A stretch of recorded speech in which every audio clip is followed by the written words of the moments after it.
Oh, yeah.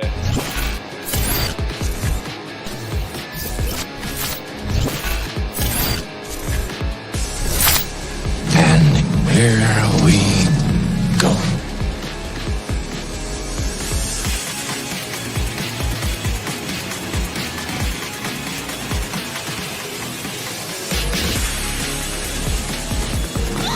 Just get those wonderful toys.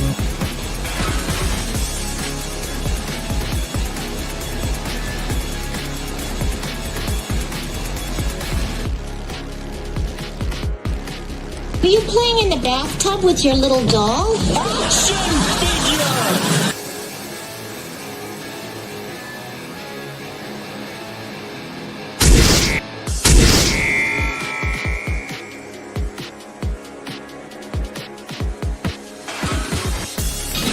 You can do it, Wonder Wheel.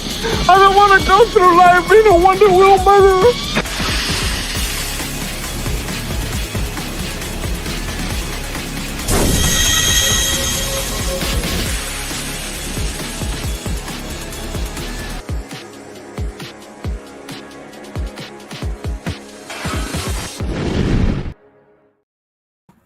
Greetings and salivations, and what is going on, everybody? Welcome back to Collectable Past, the toy show where we get to have some fun and talk about things we enjoy instead of watching Disney movies and crying like a bunch of soy retards. But I hope that you all are having fun out there. Let's say hi to the chat real quick and see how it's going on. First one in the house, Adega Outlaw. Adega, I'm sorry about the 850 warning for the show. The internet problems setting up the stream on, it was either Monday or Tuesday, and what had happened is the internet hiccuped when I was setting the time, and instead of it staying at 8:30 p.m., it switched to 8:30 a.m. So I popped on to upload some more stuff like I'm always doing, like almost right up to the bell. And yeah, I seen that at the time, and DJ Play Nice also. I got out of bed for this. Just kidding. Yeah, I fixed the time. These things unfortunately happen. Super fan Adam Shawhan in the chat, and of course on the panel. We'll get to that in a moment. Chaos Hoy also here, hanging out. What's going on, Chaos Man? Always pleasure to see you. Let's see who else do we got hanging out in the chat. We got our good friend Trina, normally our co-host. Trina, get better. I know how it is. I am feeling a bit under the weather myself, and man, when this shit happens, it sucks. Shifty Gizm also in the chat. What's going on, the Shifty? Man, good to see you. Gap After Dark here as well. What's up? Drive by hello, man. Well, I hope you can come back and hang out for a while. If you got to run, you got to run, though. Always appreciate you guys stopping in. Manliness and motivation. I'm happier than Kevin Spacey at a Cub Scout meeting. What's going on, Manliness? Everybody else that's watching, stop by, say hi. Thank you for being here. Be sure to share the stream out. Let everybody know we're going, because I am the most hated guinea pig online, and it's always a game with YouTube and all these other online services. They legitimately do hate my freaking guts. Oh, and one other person I forgot to mention who was in the chat earlier is Vinnieart. I'm late. I can't find my papers, but he's here now. What's going on, Vinnie? I found my papers, so you let me back on the stream. It's amazing. But the dog ate his homework. I'd start yelling profanities, but this is also streaming on my channel. So, hello everyone. What's going on, Vinnie? Not too much. It's been one of those days, It's been a wild ride. Yeah. Trina says, Vinnie, you bop. Says the other wop. It's okay. We're just whopping right along with all this stuff. Get your Renaissance panel, Trina. Where are you? Come on. Also join us, our other co-host, Slasher, McSplitter. What's up? How's everybody doing? Good to be here. Yep. Don't sound too thrilled, Vinnie. Please. No, I'm thrilled you're here. You were asking how everyone's doing, and I'm like, yeah. Yeah, Vinny's just upset because he almost got deported to Sky, and he really didn't like it there. So, also joining us are our newest co-host, Super. What the hell are you talking about? That Democrat I'm from New York. Site. I don't. I get deported back to Queens. Not okay. Jesus. Well, you know. Also in the chat, hanging out now. Soul Assassin, what's up? Hail, my fellow misguided delinquents of America, man. Good to see you, buddy. Hope that everybody's having a good time. Once again, be sure to go ahead and share the links out there. Shifty, remember, anytime you want to come on, just let us know, and we will be able to drop you a link. So let's get ready. Let's get started. Let's have some fun because it is motherfucking toy time. So what do we got on the agenda today? Well, Indy of the Guinea Pig Collective is going to open up the salvo of toy goodness. Indy, go ahead and take it away.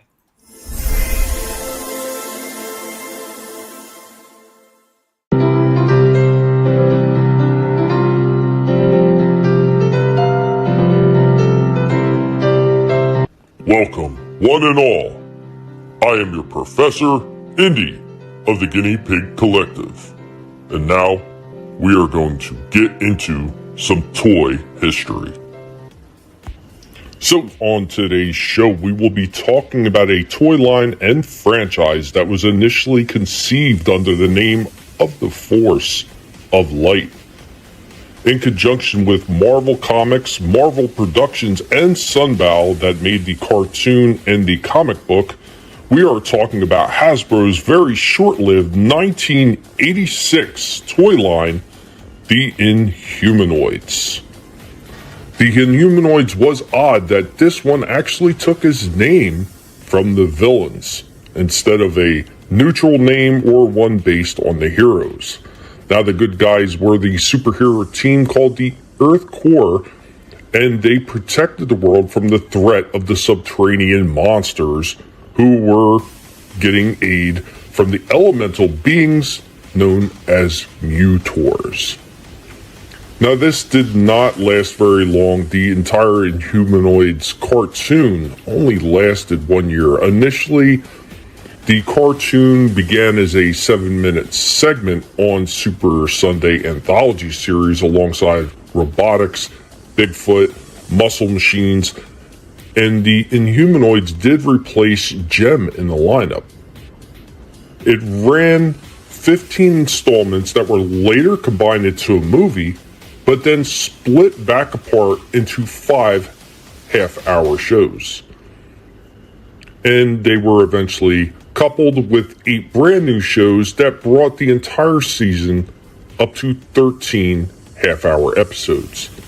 The series was distinguished as unusual with its art style. It was very heavy shadow, it was almost gory in nature, and the narrative structure was very much unlike a lot of the other cartoons at the time. The comic book, on the other hand, was canceled after only 4 issues, and it ended in a cliffhanger. The toy line itself was also very short-lived, did not last very long, and even though some of these figures were really unique for what that they were doing with them, very odd, and some of them quite large, being up to 14 inches tall with the monsters, it just could not compete with everything else that was being thrown in the market at the time. But as we've seen with so many other franchises, a lot of these companies are dusting these old franchises off and giving them new life. Thank you for joining me, your Professor, Indy, on this toy history lesson. Tendril was the coolest one, the big green Yeah, guy. those things are pretty awesome. What's up, Shifty? What's going on? Welcome, Shifty. You're muted. What happened? I'm muted. Hey, what's going on, guys? How you doing, man? Not too much. How Sorry, you doing? yes. Doing pretty good. Nice. Awesome. So, Slasher, I knew you knew about this line, and it was one of the reasons why I decided to tackle this one. I never had any of them, but these were like things I used to see later on, like looking up stuff like on eBay and shit. Like the big guys like Tendril and the green guy Tendril and the other guy, the guy with the horn on his head. Those were the 2 coolest ones, and I used to try to look up to see how much those were going for these days, and through the years they just go up more and more in price. Yeah, But no, I wasn't that familiar. No. Well, I mean, you knew a little bit about it because I don't think I've ever heard Vinnie or Superfan talk about these ones at all. Mm-hmm. They looked a little familiar, but I can't say I fully remember them. What I didn't remember was that they had a Marvel comic. I knew Visionaries had a Marvel comic. I didn't know what Humanoids did. Yeah, yeah, very short, 4 episodes. Go ahead, Shifty. The comic was under the Star Comics line, wasn't it? Yeah, all the toy lines were Star Comics line. Yeah. The He-Man toy comics were a Star. What the hell was the other one? I think Thundercats. The Ewoks comics, I think. Yeah, Thundercats. Muppet Babies, Fraggles. Yeah, shit like that, yeah. But, yeah, so there we go in Humanoid. So I want to say hello to Scotsman TV hanging in the chat. What's going on, Scots? What's up, man? Pay no attention to the huge marmot behind the curtain. Yeah. And Indy is huge, man. He's almost 4 pounds. He's getting closer every single day. He's ginormous. He belongs in a museum with my prostate. And Soul Assassin, yes, they do laugh. They do laugh, and they cause a lot of problems. And Scotsman was oddly aroused and scared at the same time by Indy, as you should be. I want to say a quick thank you to Gap TV, Gap TV. Gap After Dark has been dropping links. I appreciate that, Gap. That is much appreciated. Dropping everybody's links in the channel in the chat. Very nice. Thank you, sir.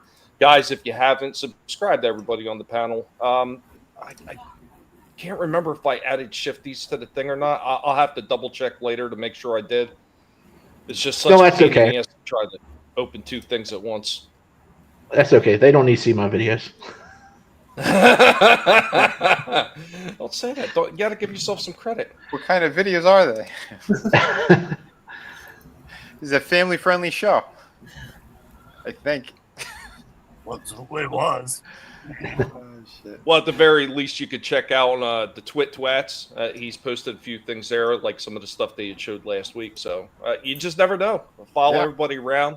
It's not going to cost you anything. We're not charging, unlike some people in the political theater. Or Go out. Never do anything for nothing. If you Right? can. Soul Sass, I was at a comic store the other day, and I saw a NECA Batman versus Predators figures. Oh. I thought of the Shawhan and wonder if he had them in his wild collection. Adam, do you have any of those? I don't know. I'll have to look. Yeah, they also made Superman versus Alien. And Yeah. Avengers versus Godzilla or something. Did they do Avengers versus Godzilla? Not Avengers. I know they did Justice League versus Kong, but I thought they also did Avengers versus Godzilla. Yeah, no, I don't think I got any of those at all. I don't actually. think so. But the Godzilla's coming out with Superman. Oh, okay. Yeah, they're continuing that. I think today in GameStop I saw the cyborg version of King Kong. Someone just did a crossover with the Avengers. It was the something Power like- Glove? The Power Glove, Vinny? No, it was like a cyborg one. His eye and everything was like all like ripped out and had green shit in it, and he had like wiring all over him. But I saw Flash's package with him, but it was up high. They didn't have it out on the floor. It was like on the top shelf. Yeah, that's another Gorilla character from the DC universe. It's not Gorilla Grodd. It's some other. He's actually a villain for somebody else, I think. Is it the one who is a villain for? Isn't there? Don't the Titans have a gorilla villain? A giant I one? think. Because it's in the same line as the King Kong one that came out with Batman. It's not a giant because I don't think there's a mini Flash that comes with it. It's just a regular size Flash. The giant ones come with a mini version of the figure.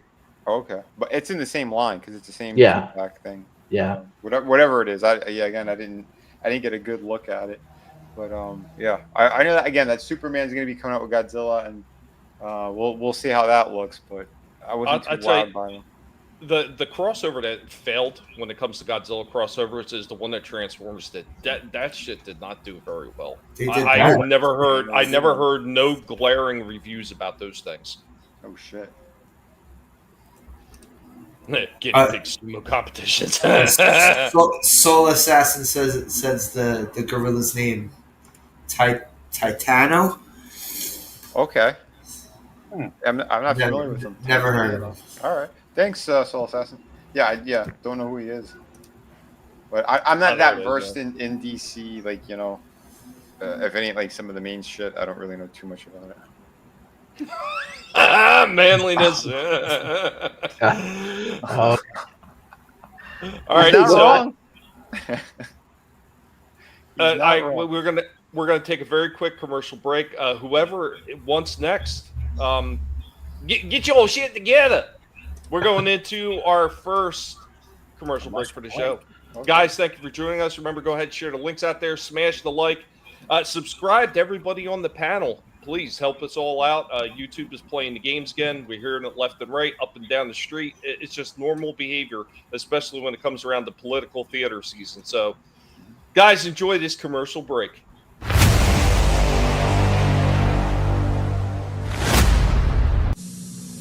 After these messages, we'll be right back. Ordinary weapons are useless against Mella. Only EarthCore's Trapper vehicle can stop the Inhumanoid. Detach grappling hook! After him! Inhumanoids! The evil that lies within all! Coming right for us! Take the hovercraft! Trappers ready! There's Metlar! Taste the claw, Metlar! Trapper vehicle. Figures sold separately from Hasbro. Inhumanoids! Decompose Trap's liquidator, but the mighty Granites, friends of the EarthCore, attack the evil Inhumanoid, forcing him back into the Earth. Inhumanoids! The evil that lies within all! Your friends can't help you now, but the leader of the Granites can! Venom! Your evil ways are over! Escape on the gyroscope! Thanks, Grana! Granarch, other figures and vehicles sold separately from Hasbro. Inhumanoids! The deadly Inhumanoid tendril lashes out, and the forest comes alive as the Redwoods help their scientist friends. Nasty Redwoods! Inhumanoids! The evil that lies within all! I can't hold him much longer! Where's Redland? Here's Redland! Nasty Redwood! Let him go, Tendril! I'll get you next time! Way to go, Redland! Redland and other figures sold separately from Hasbro. Inhumanoids! Now, back to our program. They had a cool ass song too. I like you hear the monster singing the jingle going.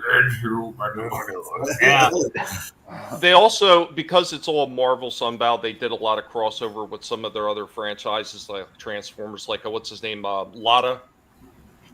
Chris Lotta. Yes, Cobra Commander and Starscream. Yeah, he was in this as well. So. Wow. He's the one from Roadhouse. For $20, you can kiss him. What's going on, Bruce Lombardo, Dick's Division, man? Good to see you. I hope that you're doing well. I remember that cartoon. It was a favorite of mine. Decompose. Nice. What's up, Bruce? Good seeing you, man. What's up, man? No, they don't. No, they show Barbie commercials with where a boy is sitting there playing with the girls. That's what they show now. I'm not kidding. I'm not kidding. That's actually what they do in Barbie commercials now. That shit with Barbie, like out of all the old school commercials that I've done and put up here and then played, the only one that tried to come after me for a toy commercial was Mattel and Barbie. Only once. And real quick, what's going on, Curtis, man? Good to see you. Curtis. Thanks, buddy. Hey, man. Jim, the G.I. Joe to Transformers. I think that newscaster was an old Bigfoot cartoon too. Awesome. Go ahead, Vinnie. All you, buddy. I can't remember what I showed last week or not, but I saw some more of those McFarlane, like the $50. You showed the Venom. You did the Venom. Oh, that's right. Yeah. So here is the black suited Spider-Man. Did you show the Thor one too? A while ago. I think maybe 2 weeks ago, 3 weeks ago, something like that. He looked good. That Jack Kirby. Yeah, it does look good. That's the Secret Wars cover, right? Yeah. Yep. And that was the bigger one. These are the smaller ones. The prices are coming down for some of these, I think, at Best Buy. Oh yeah, as they should. I think they're way too expensive. What's the price tag for these? Over 50. Marvel Legend. What are these, like For the 35 for the small? The small ones are 30 and the big ones are 50. Yeah, it's crazy. And I said it's like the small ones are the same size as a Marvel Legend. So why don't you just get a Marvel Legend? And she's getting Marvel Legend. Oh, I just said it.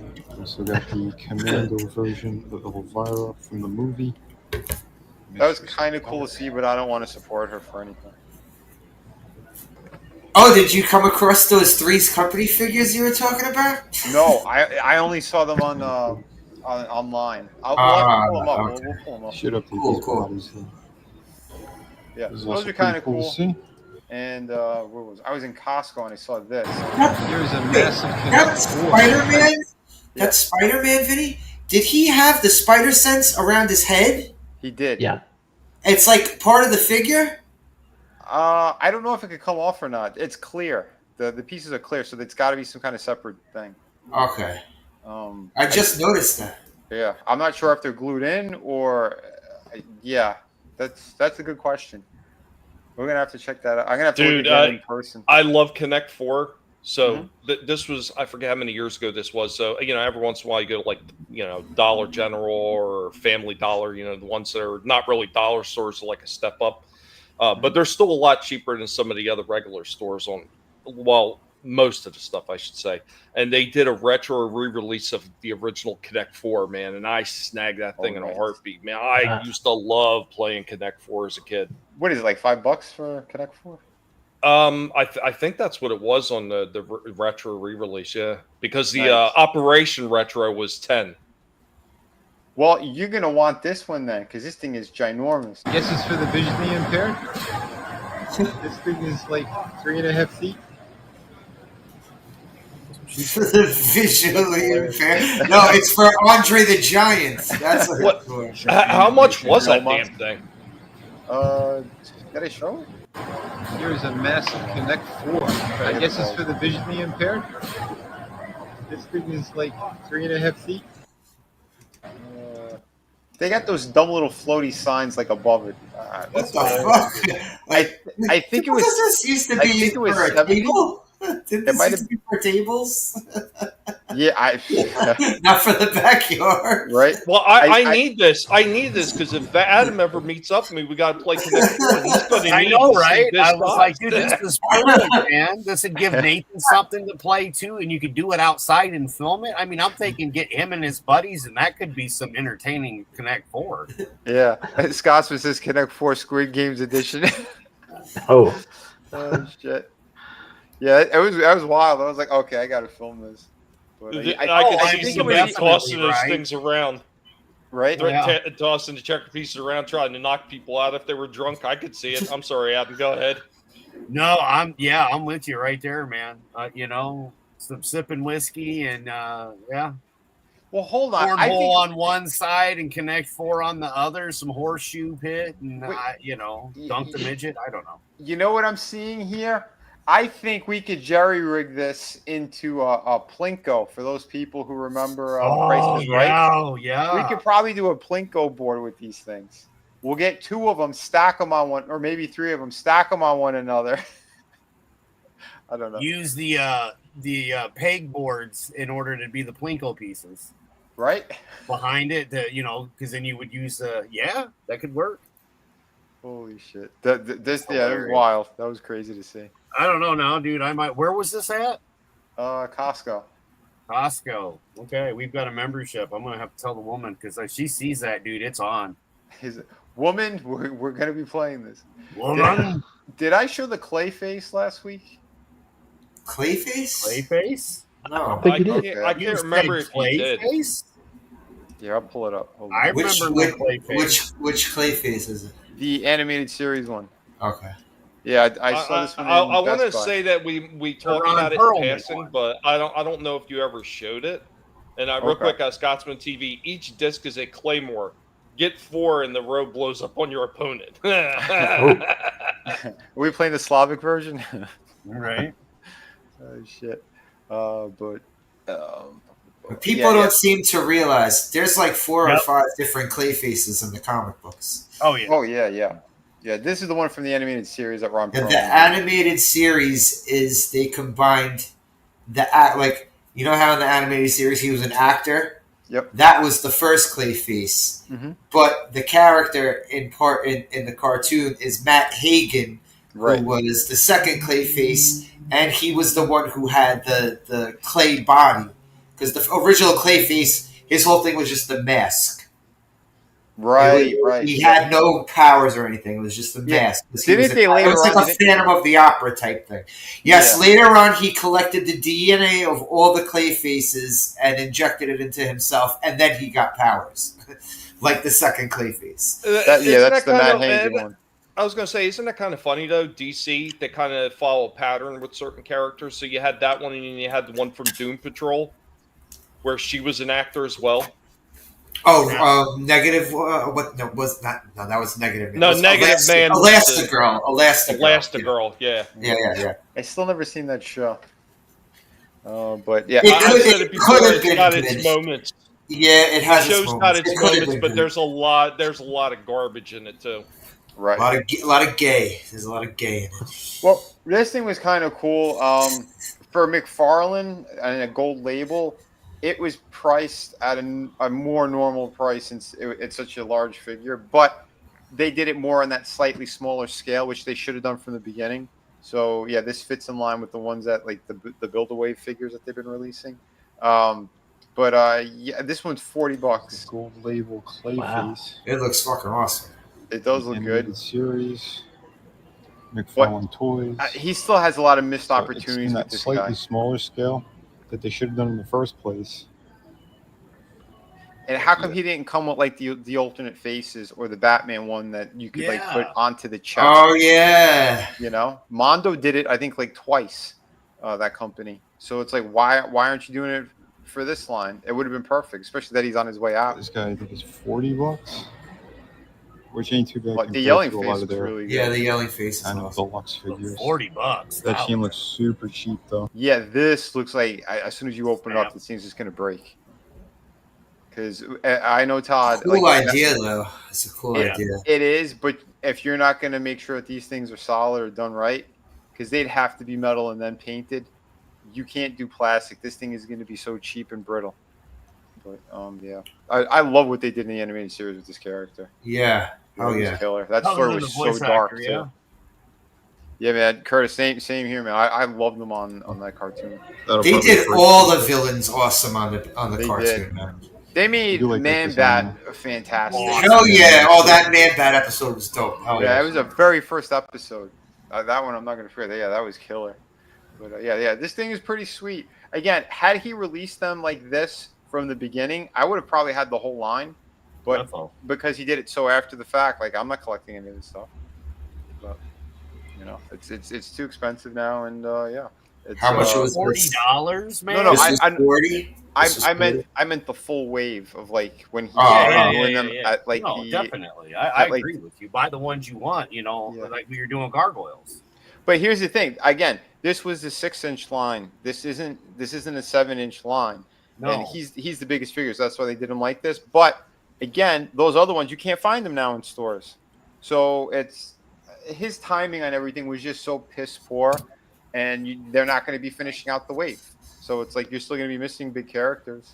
But don't worry, guys. You got Condiment Man and what was the other one? The police officer in that one episode. It's like I saw Condiment Man. It made me laugh. Like I get that, but not for like the price. An action figure? Hell no. Yeah, like that's your Builder Wave figure. Like yeah, exactly. So yeah, because it's like I had the Lego one, so it's funny. You know, I mean, it's hilarious to me. I think one of the dogs ate him, so it was really funny. But you know. But again, like that could have been a Bane Build-A-Wave, you know, like and like a $10 figure that you could have released that people could afford that was silly. Yeah, he had like the blue and the black tights. Like they could have done it properly, but nope. This is Todd. Well, I mean, it seems to be a lot of these companies, you know, that Gap completely agree, and a lot of these companies are doing that. Like even it drives me nuts. And I've talked about it a few times about the Origins line and then the Turtles of Grayskull. Really quality figures at first, and then during that last wave that I started buying, I had 2 figures in a row with Skeletor and Tila that were just absolutely chintzy made. And even the plastic felt a little bit cheaper on those ones. I just don't get it, man. You give people good quality shit, and it's going to get snagged up over and over again. I mean, when you do it right, that's when people are going to be jumping all over, and you're going to make your money back tenfold. I just don't understand why they get lazy like that. I don't know. It makes no sense. But I did see this in stores. First time I've seen him. This was the San Diego Comic-Con one. But again, yeah. Remember, I was talking about that a while ago. Yeah, I'd seen it or something. Yeah, my Target they finally had one, but I didn't waste it because I have the regular edition of him. I don't need him with a trench coat. You know, it still looked nice. It's cool looking, but I also noticed there are no wings in there. What? He has no wings in there. So did someone bring it back and they took them, or what's the deal? Didn't know they were gonna start hitting stores as well. He's pretty old though.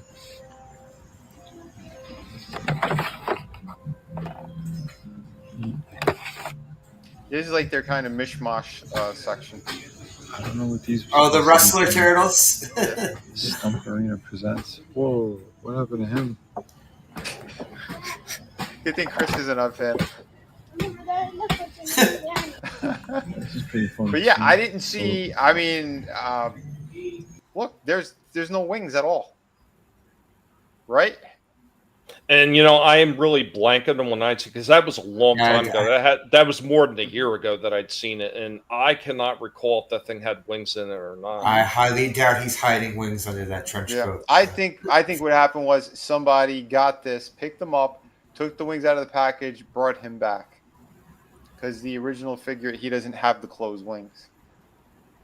Did the original one come with wings? Yeah, no, the original came with the open wings. He comes with the folded wing. Well, he was supposed to come with the folded wings. Because on the back of the packaging, I believe you could see them. Yeah, you could see them here. They're draped down. Or did they forget to put it in? In most cases, it's someone's a thief. Because they probably have the regular edition and went, I want the one where I can actually on eBay and see if somebody's selling just some wings. Well, I mean, here's part of the problem when you come to a lot of these stores, and I've talked about the Walmart incident with that G2 Grimlock. Mm-hmm. So I was looking forever for that G2 Grimlock with the unreleased Takara colors, where it was like tiger stripe, but it was like yellow and what the hell was that? Yellow and orange or whatever the hell it was. Yeah. And I finally found one in Walmart, and I went to pick it up, and I took it up to the store, and I was like, hey, something don't feel right. And I didn't even notice, because when I initially seen it, I just snagged it, threw it in the cart, and then went about my merry way. But when I got up to ring it up, and I picked it up, I say, hey, something don't feel right. This feels light. And I seen that the top was open. The tape wasn't connected. Opened up, there was no figure inside.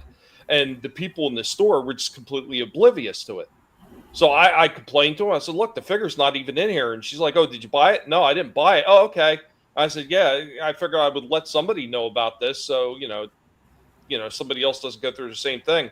Right. A few days later, I go back in Walmart. What did those son bitches do? They put it right back on the shelf again. Yeah. So I put it on top of the shelf.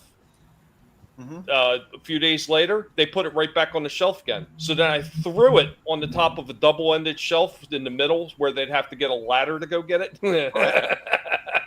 Yeah, I saw the same thing with that triple changer, the one that was a tank and a plane, the Beijing Blitzwing. Blitzwing.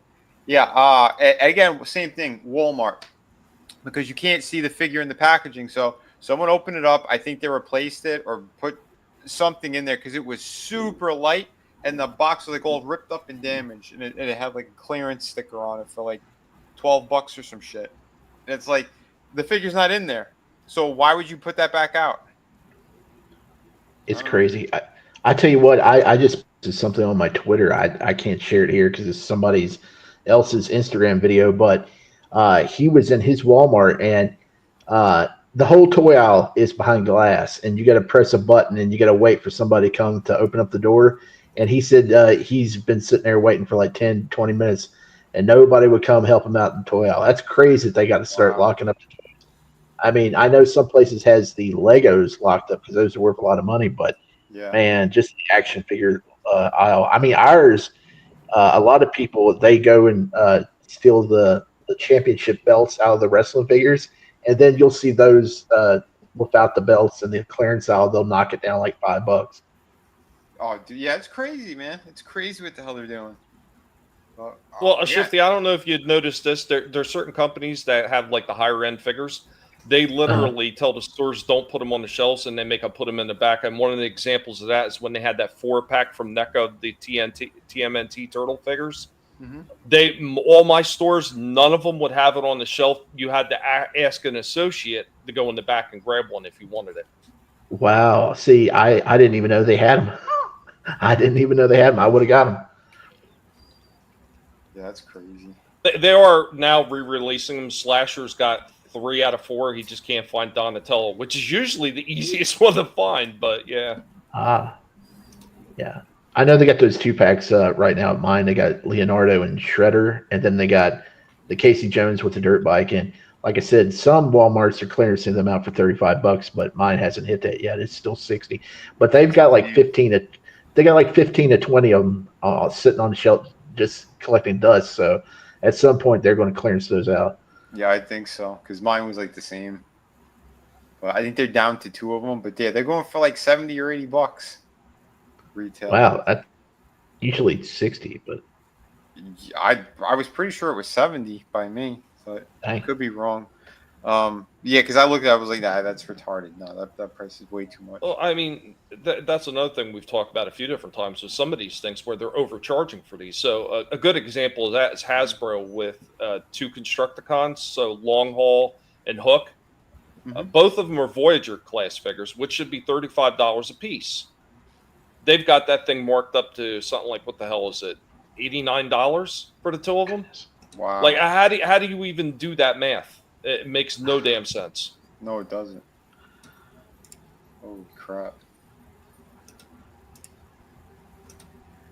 I don't know, man. But these companies, they're just no lube, no nothing. They're like, yeah, just bend over. Yeah, I know, right? They're going in deep. This is terrible. They're doing like the 50 guy backdoor challenge, and they're really bending the consumers over at this point. Right? The only one who's used to something like that would be Frog It. I mean, what about Nintendo? I mean, they're doing the same thing. Oh my God, jeez, $500 for that Switch 2. The games are $80 each, and the majority of them are going to be downloadable. Like you're gonna have to have like a regular empty cartridge for $80, and then like you're downloading them into this blank cartridge to put into your what? What is this? Yeah. I've never heard of anything like that before in my life. It's just beyond retarded. And if you want to expand the memory with a memory card, you got to buy a certain type of memory card, and it's way more expensive than the usual SD cards. Yep. And the biggest problem with stuff like that with the digital downloads, like Trina and I were chatting just a little bit about that earlier today, is when you have those digital download games, they're available for as long as they want them to be available. Now, what that means is if you download that game, and if it does not require online, yes, you will still be able to play that game. But if there's any glitches or anything like that, you can't fix it. And God help you if the game itself just crashes to the point where it's non-playable again and you've got to delete it, you're not going to be able to re-upload it again. Yeah. The other problem with a lot of those online-only purchased games is if it requires you to be online to play the game, because certain games are like that, you need to be online to play it, and they don't support it anymore. Guess what? You've got a game that you paid full price for that you'll never be able to play. Yep. Battlefield 1943 is like that. It's on a PS3, man. They don't support it anymore. You can't play it. It was a free download, but you can't play it no more. Wow. Yeah. There's some of those games though that they'll do a check, and then it say if they let you have like a couple weeks or a month period that if you're not online for the next month, it'll work. But at some point it'll come back up and it'll be like, we're doing a check to see if you have permission to play this game. And then, if you don't have online to register it again, you're screwed. Mm-hmm. Absolute horseshit. Just a big way to money grab from a lot of these freaking companies is absolutely insane. It's driving more and more people to go play retro and get into emulation and stuff. I think there's a big reason why a lot of these stores and stuff too, like they're changing everything up. I saw in GameStop. Hold on, I got to show you guys this. Yeah, there's a whole new section I've never seen before in here, and I'm like, well, I guess they're making up for lack of sales. So they loaded up a whole spot with statues. Statues. Oh, we've had those for a while. Mine never had this many. This is insane. Oh no, not that many. Gosh, there's a ton of them. There were 2 giant cases filled with them. So, and I noticed they're bringing a whole lot more anime stuff as well. Like almost all these statues are all that. Dragon Ball Z, Hero Academia, all those kind of things. I will say real quick, for all the issues that we tend to have with a lot of these stores, especially a lot of times with Target and everything, they were kind of ahead of the curve with that stuff, with all the Demon Slayer and oh yeah, just all those different anime type figures and statuettes that they had. I'll tell you right now, GameStop is the only store that I'm aware of that almost always has some kind of Marvel Legends in stock. You can't find them in Target or Walmart anymore. Well, if you do, you only see like those Avengers, the Spider-Man or the Iron Man or maybe the Captain America. Yep. But that's nothing. Let me tell you something. GameStop. I used to have I was a big time GameStop person, went there all the time for many years. And then like after I started hearing about their business practices and getting tired of them trying to sell you brand new games that were taped shut and they were open, no plastic on them, I was like, F GameStop. So many years I was like against GameStop, but since they had the figures and stuff, I've been going back. Let me tell you how cool they are. The manager, I went out there yesterday at 12 o'clock to pre-order that Superman that McFarlane had. The Silver Age.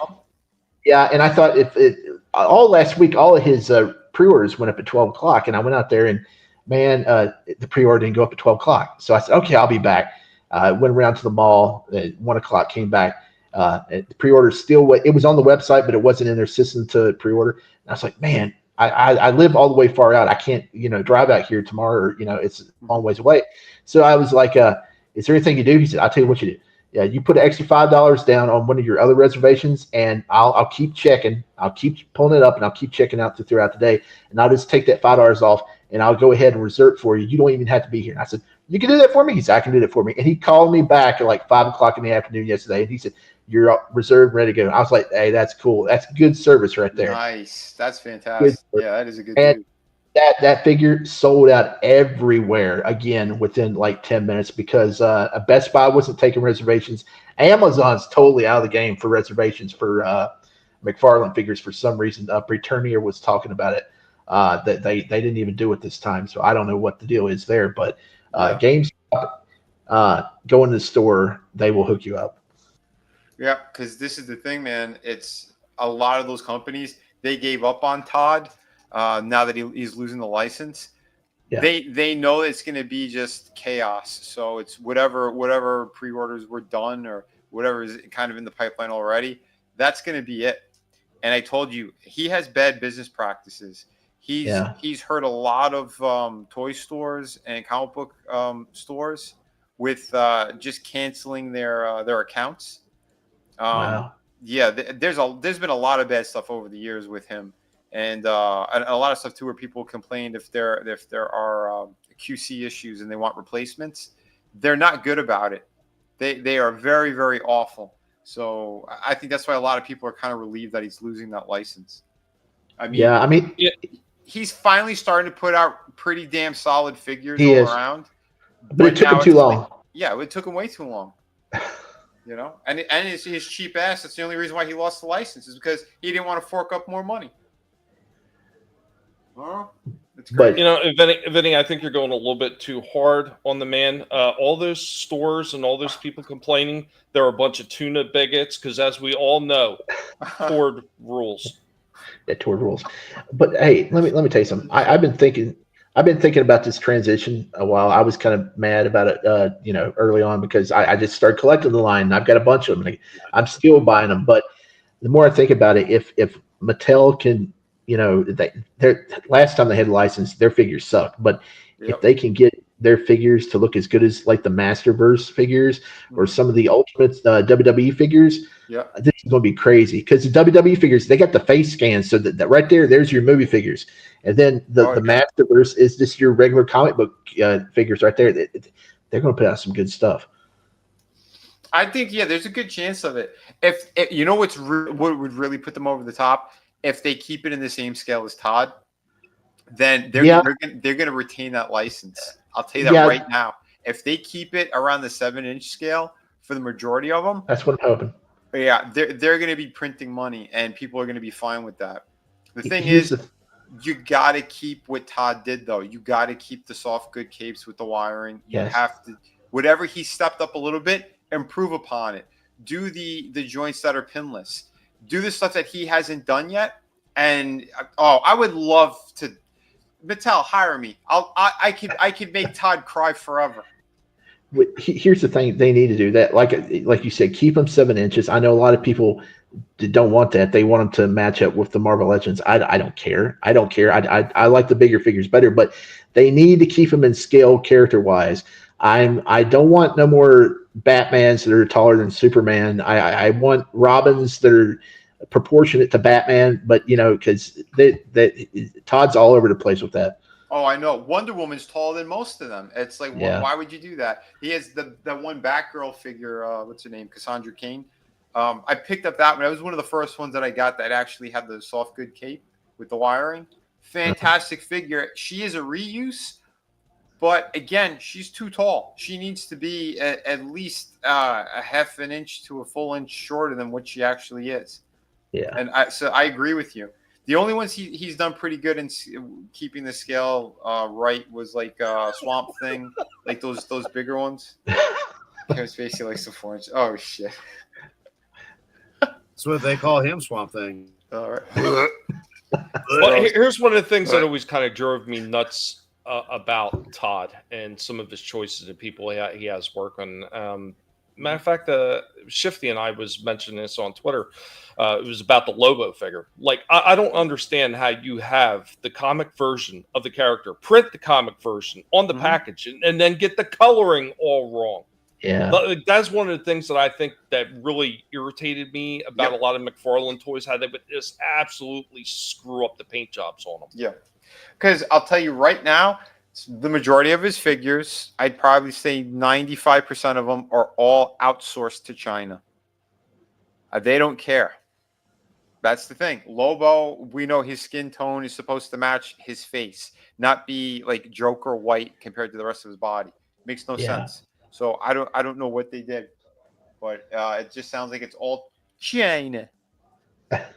I was so tempted in getting that set. They had it down to $35, but the bike looked so cheap. And then I started watching some videos, and I was noticing some things like the back of his boots, they didn't paint. It was like just the jean color all the way down the back, and that was lame. And I don't know. I mean, I would like to have a good looking Lobo figure, but I wouldn't think it's 30. I'll tell you right now exactly why. Because he goes, what we're going to do, like, to save money, we only paint the front. Because who looks at the back of a figure? He's literally said this multiple times. So we're going to cut corners. We're going to cut corners by, just not painting the back of a figure. He did the same thing to the Ben Affleck Batman, the Batman versus Superman that was released. 6 months ago or so?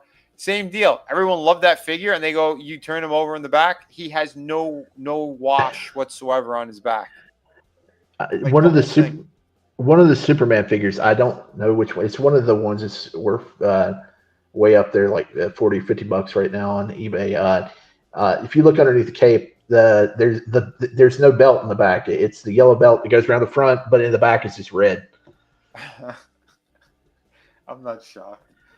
Or the Dark Knight Returns Superman figure, which a lot of people had issues with. I liked it. That was my first McFarlane because it's that big, beefy, Superman. Yeah, he didn't paint the belt loops, and it just stood out the whole time. There was tutorial videos after it came out, like all you had to do is take some nail polish and you could get the paint off the belt loops. But I mean, it was just a solid yellow belt. I mean, you got to have the belt loops painted.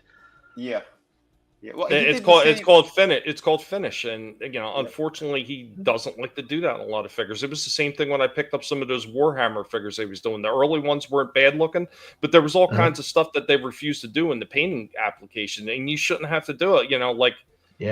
Souls has to say, and it happened to me a few times. Buy a figure, end up having to finish painting it for McFarlane, and like that Lobo figure, and he's doing one for the Superpowers line. I was telling Slasher, I said, if I was to get that, I'm going to fix the paint on it. And then I'm going to post a video just absolutely lambasting freaking Todd McFarlane because this is just laziness. And what's going on, Frankie? Damn Tord, man. Tord is lazy. What I didn't like about that fucking Superpowers Lobo figure was that the card has the Bisley art. The Bisley fucking and the Superpowers were supposed to be comic book accurate. Yeah.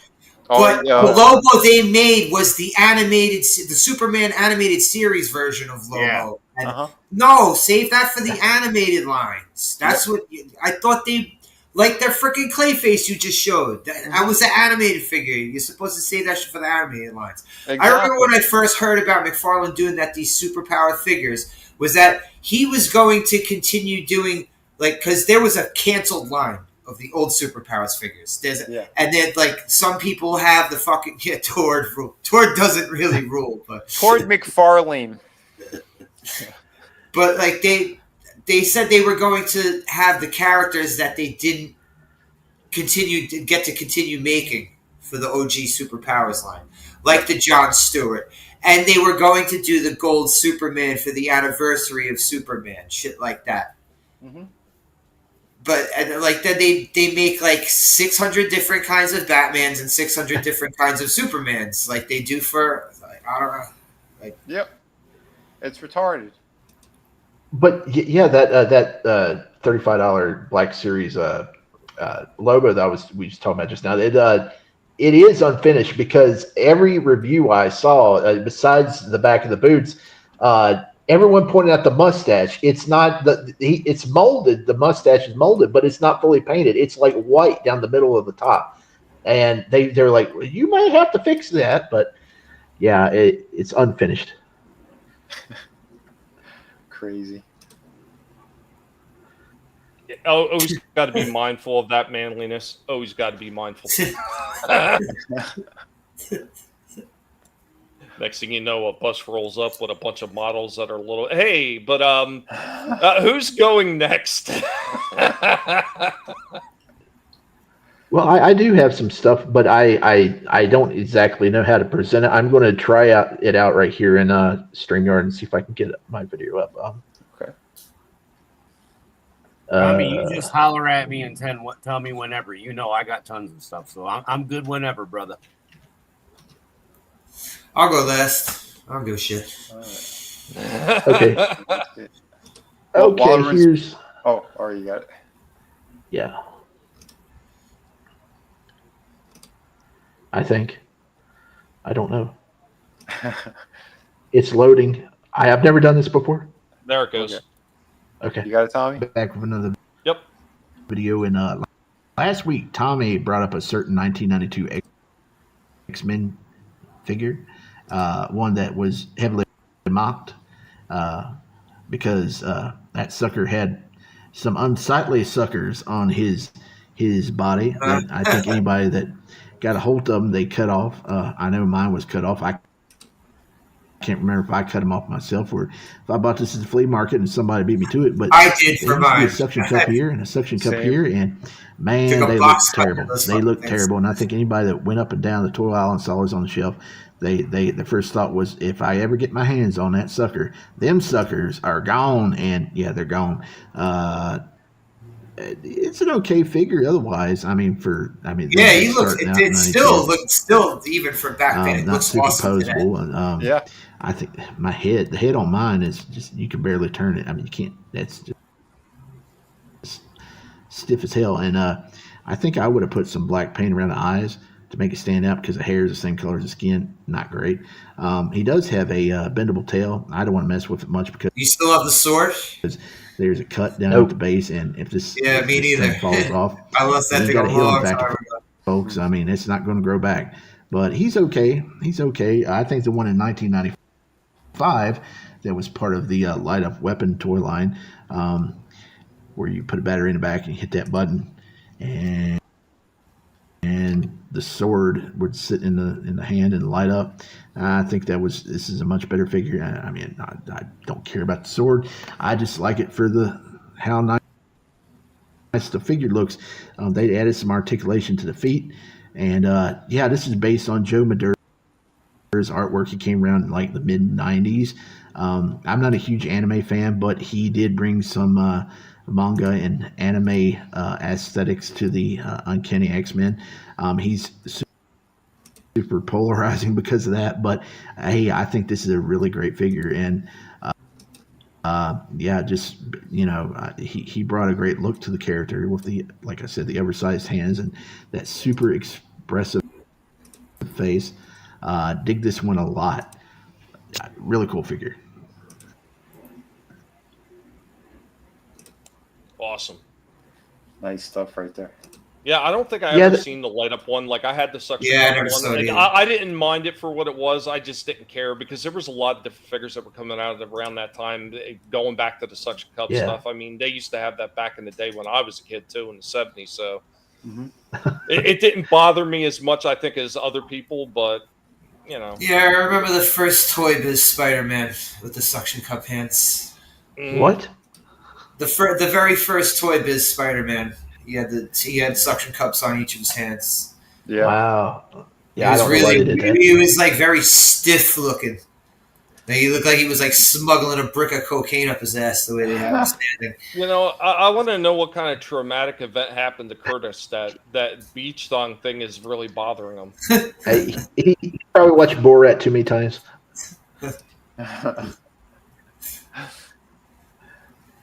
Oh shit! Yeah, but that line was pretty cool. You had the Psylocke. She had a light up us. Yeah, I saw the Psylocke one of that on eBay. I didn't see the Nightcrawler one.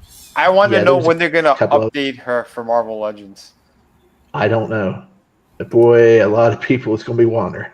But you know, she ain't gonna be wearing the thong, so that's gonna have to be customized. Boo!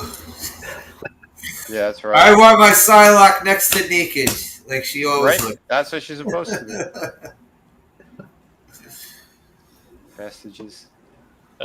Frankie coming in with Todd's badly painted figures remind me of cheaply painted Christmas ornaments. Well, not all of them are bad. That new Superman's coming out. The Silver Age is really cool. The one with the black outline around the. Yes, that looks like, that is it. That's finally a good comic book Superman. Yeah. All the comic book Superman ones I see suck. The two best Supermen they had was the fucking Christopher Reeve one, not the one with the fucking cell shading. The regular Christopher Reeve one and the Fleischman one. Those were the two best ones. All the comic ones. Were you the one, Shifty, who said you had the Ronald Reagan looking one? Yeah, that was the DC Direct from like 2004. But you know, this new Superman, I wasn't even toured. Okay. Yeah, this new Superman looks so good. I'm thinking about buying a second one with the Christopher Reeve, the extra Christopher Reeve head on it, because the body on it looks amazing. I see now, that. Is that like the '80s comic one? It's like from the 70s, 80s, kind of before Byrne took over. It's the traditional Superman you think about in your head. The Silver Age. Yeah.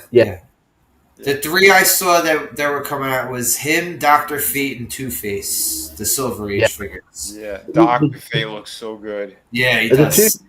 The Two-Face Chase looks good. He's got a black and white suit instead of the orange and purple. Instead of the orange and purple. I don't know. I think I'd like the orange and purple one. I like the black and white. Just the animated series did such a great job with that. Yeah, look to the cookie. Look to the black and white cookie. The Silver Age figures, I like the comic accurate ones of the Silver Age. I've got another video for later on, and I was going to have some some pickup videos, but unfortunately, my eBay package has been sitting in the local USPS facility for the last 3 days, and I don't know what the deal is. I may have to go over there and bang on the door and say, "Give me my stuff." More than likely, USPS is the worst. Like, I don't even deal with them anymore. As a matter of fact, damn it, I didn't even get pictures for that. The way things have been going, I actually started, putting some stuff back up on eBay, and the first thing that popped up is eBay apparently knows me now, and they know I don't deal with USPS because UPS was the first thing that popped up. Wow, nice. That's hilarious. Oh, wait a minute. This just in. Late breaking news. Trina wants that 90s Superman, the Fabio haircut one. The video game one. Yeah, that's not. Yeah, the Return of Superman. With the mullet. Oh, the return. Oh. Well, they have one that's like that. He's using the Dark Knight Returns big buff body, and he comes with and the giant eyebrows. Yes. Yeah, but do not order it from Amazon. If you ever see it on Amazon, don't order from there because all they have is the variant with the green skin and green crypto, and you'll get screwed. Yeah. That's what Tord needs to jump on before he loses the license. The Nick Cage Superman. Did somebody say Tord? Tord. Oh shit! That's the manliest ones as well. Look at that.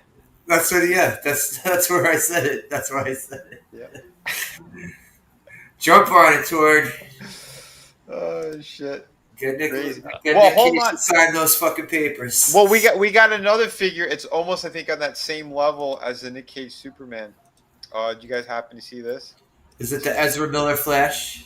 No, but on that same level, we have the black suited Spider-Man. Oh with yeah, emo head. Yep. I saw this. God, what's with the schnooter on that guy? Yeah, he's got some schnoz. Does he come up dancing moves? Maybe. We were using that one. What was it? With the moment his dog was hanging out of his pants. It was pixelated. I showed it a few times on my stream. That shit was hilarious. Mm-hmm.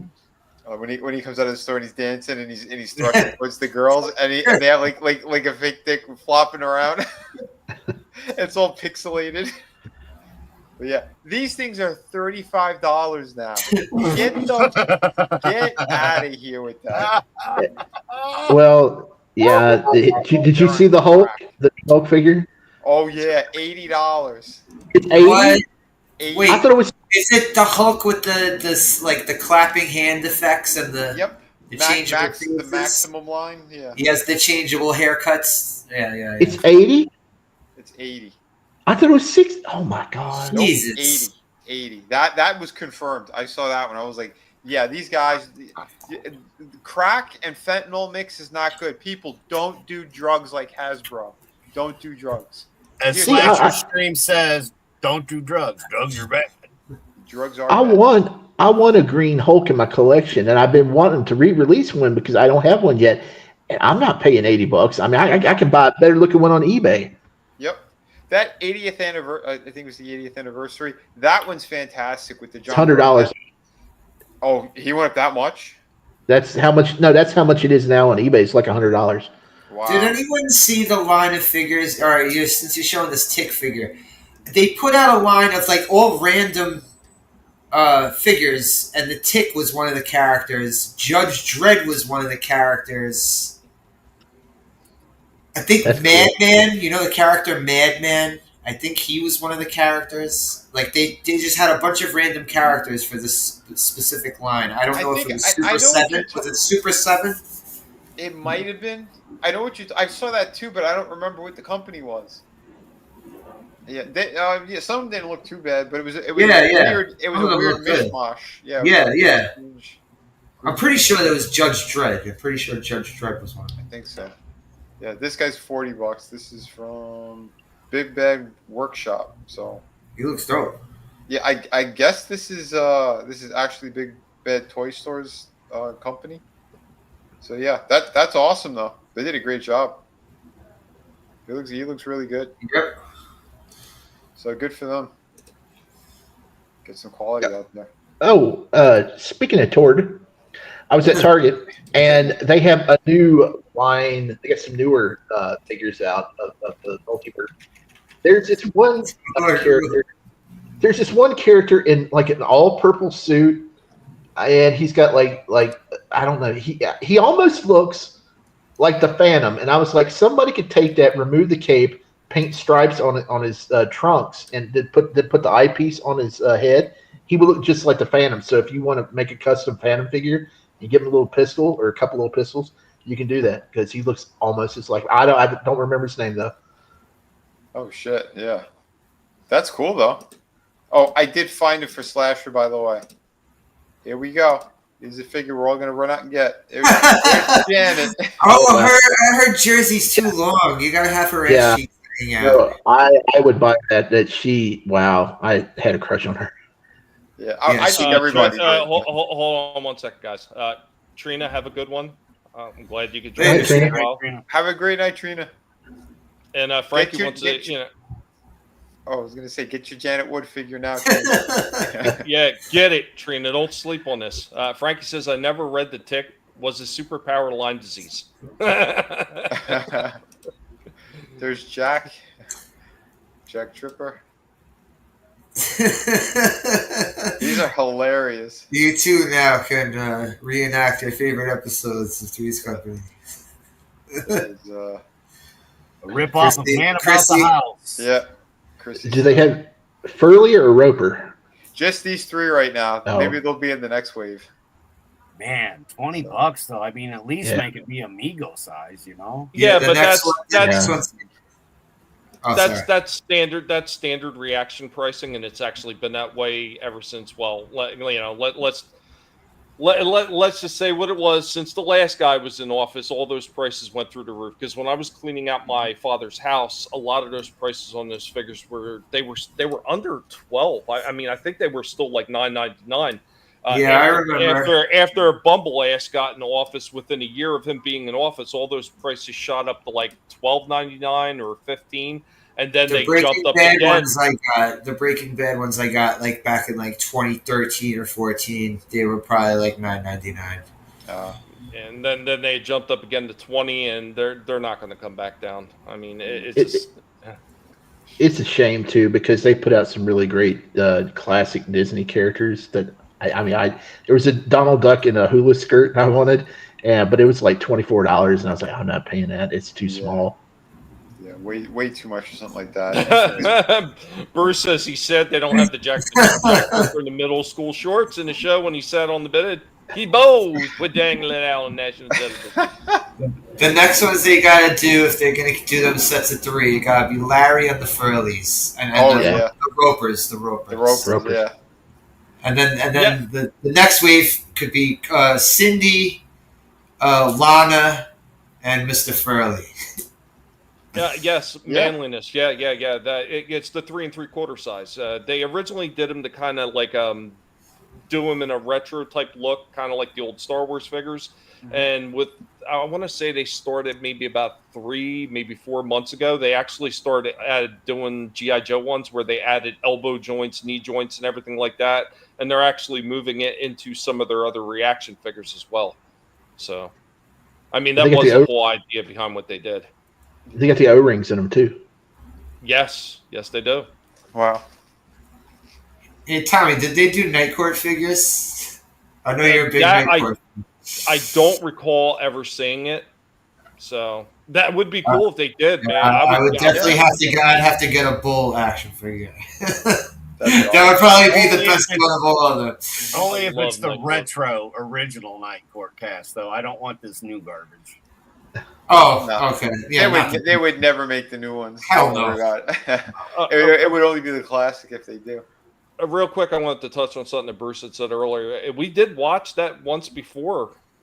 Yeah, it was a while ago. I watched it on my channel like a year or so ago, like 2 years ago maybe. But I mean, if ever you wanna do that, let me know. Just let me know in advance, Bruce. Yeah, he's wearing a red diaper. My bad back. I got to prepare for streams. Like I'm hoping that they give me some kind of relief for this shit soon. But kind of is what it is. Adam, are you ready to go, buddy? Yeah, man. All right, man. Well, here you go. I am all queued up. Now I have to get to the right window because not StreamYards. There we go. So yeah, you ever be doing something and you hear something fall, but you can't figure out what fell? Mm-hmm. Oh. Okay, well, and I'm in the gym, so it's a pretty big garage. So we've got some adjustments here. She's holding the spear, as you can see. Because again, Spawn just fell apart. So we've got a new little lineup here, which is great. Yeah. And I'm taking the pictures when all of a sudden I hear something and I don't know what fell. And then I look up and Megatron took a dive. He decided to jump off of Devastator, one over here on the left, because he wasn't originally over here. He was up here, and then he fell. And the little one. There. Yeah, the one that you have, the same one that you have. So the Kyoto. Yeah, so I just kind of moved him down a little bit because when he fell, he stuck, and then it was kind of funny though. So I was like, that is hilarious. Well, thank God it wasn't any of the Polystone things. Otherwise, you would have had another problem. I mean, them babies are they're down. And then when you get these cups that you don't never use, well, there's an idea. And this one is just because we love pasta. And just so everyone knows, there's the answer. This is how you make it work. It's true. It's true. It's damn true. Back to the toys. So there's just a simple shot, with the pellet guns and all that kind of stuff, which is fun. And there, proof. See, there you go. It's nothing to be, it's the Black Ops that they made, which was cool. They made 3 of them. And then we've got the Cause We Be Pirates mates. Yeah, those are awesome. So, and if you look in the background, the M&M, everything's about to change because unfortunately the stuff I've been a little bit more creative. Mm-hmm. And, I'm not playing the videos. Don't worry. You guys saw it all in Fun with Friends, but it was pretty funny when I did this one with the stop sign. But then we came up with this idea. I got out some of the other stuff I have, like the plaques for the swords. And kind of did that. I thought that was kind of a cool shot. Yeah, the McLeod. Yep. The Connor McLeod. So. And now this one I'll play to give you guys an idea. This is what I had done prior to today. Just a little bit of it. Mm-hmm. And there's, how Megatron was originally before he took the dive. Yeah. And this is from like 2 days ago. Whatever the date's on there. Yeah, the second. There we go. Took me forever to get this stuff lined up right. Yeah, it's a good clean setup. And, by the way, hello Bruce. By the way, hello. Hey. How's everybody? How you doing, buddy? How's it going, Bruce? I was waiting for a break, and I was going to introduce Bruce, but what's going on, Bruce? No problem. I told Tommy, and I told you guys. See, I do have comic book boxes. When I moved all the McFarlanes out of the way, they're there. Yeah, they're all stacked up. Look, isn't that a nice, neat stack? Yeah, that's good. And that only lasted not very long because it just drove me nuts. And then I think we're going the right way, right? Yeah, we are. Nice. There we go. So that was the gym before. This is the office. Well, this is kind of now.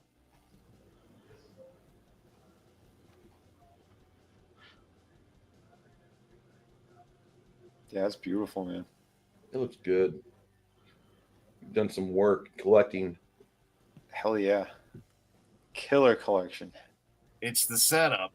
Look at that. Look at that. Look at that ending. Look at that. Now, come on. See what I'm saying? Now, here's actually the photo kind of shots, the fancy ones. But this is when I walk in. This is what I see right now. This is everything. This is everything. Chaos says Adam is a man of culture. When I have a montage, right? Like, do I not fill almost every freaking space you can fill and then some? Oh yeah. Now, what the hell is this? Trina left us, and this is supposedly a McFarlane I have on the way that came with another McFarlane. It was like buy one for 10 and get the second one free. That's a Mattel. That's not McFarlane. That's Mattel. Yeah, I know. It says that the other one is the Lex in the suit, which is a McFarlane, but it literally says it's 2 McFarlane figures, and I'm like, that ain't a Mc. But come on, that was pretty funny, right? I'm like, who the hell is this supposed to be? Yeah, that was a. But yeah, I thought it was funny. It looked like a black suited Superman with jerking action with how big his hands were. Right. And then I sent you that clip. I don't know if you saw this, Vinnie, but it was pretty funny. But I mean, just look at that pathetic look on his face. Doesn't he just look sad?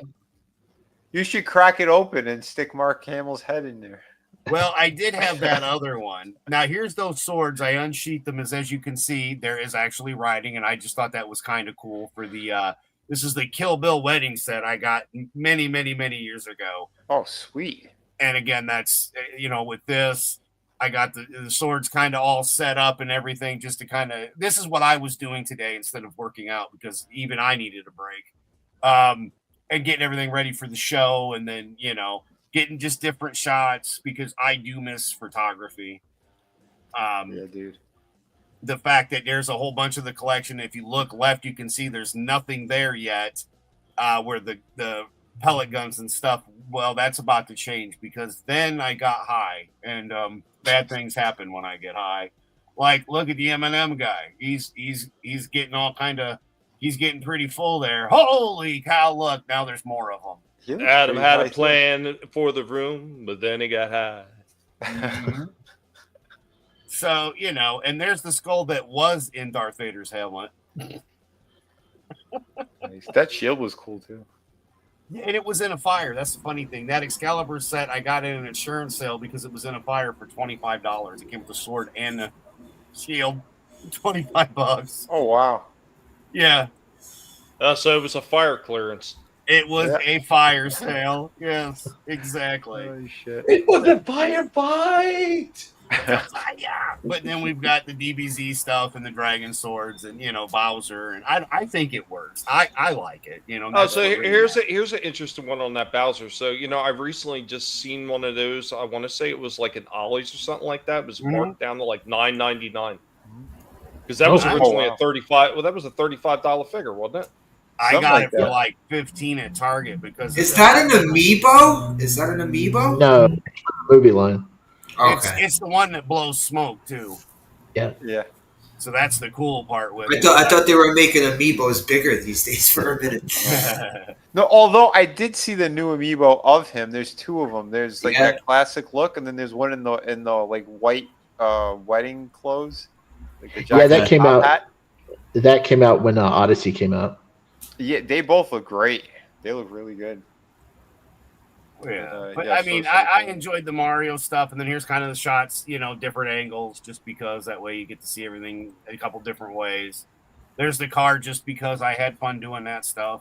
Again, we talk about toys. Well, I have full size ones, as you can see, Prius and a Toyota Scion that has very, very big wheels. And what better place to show off your rear end than here?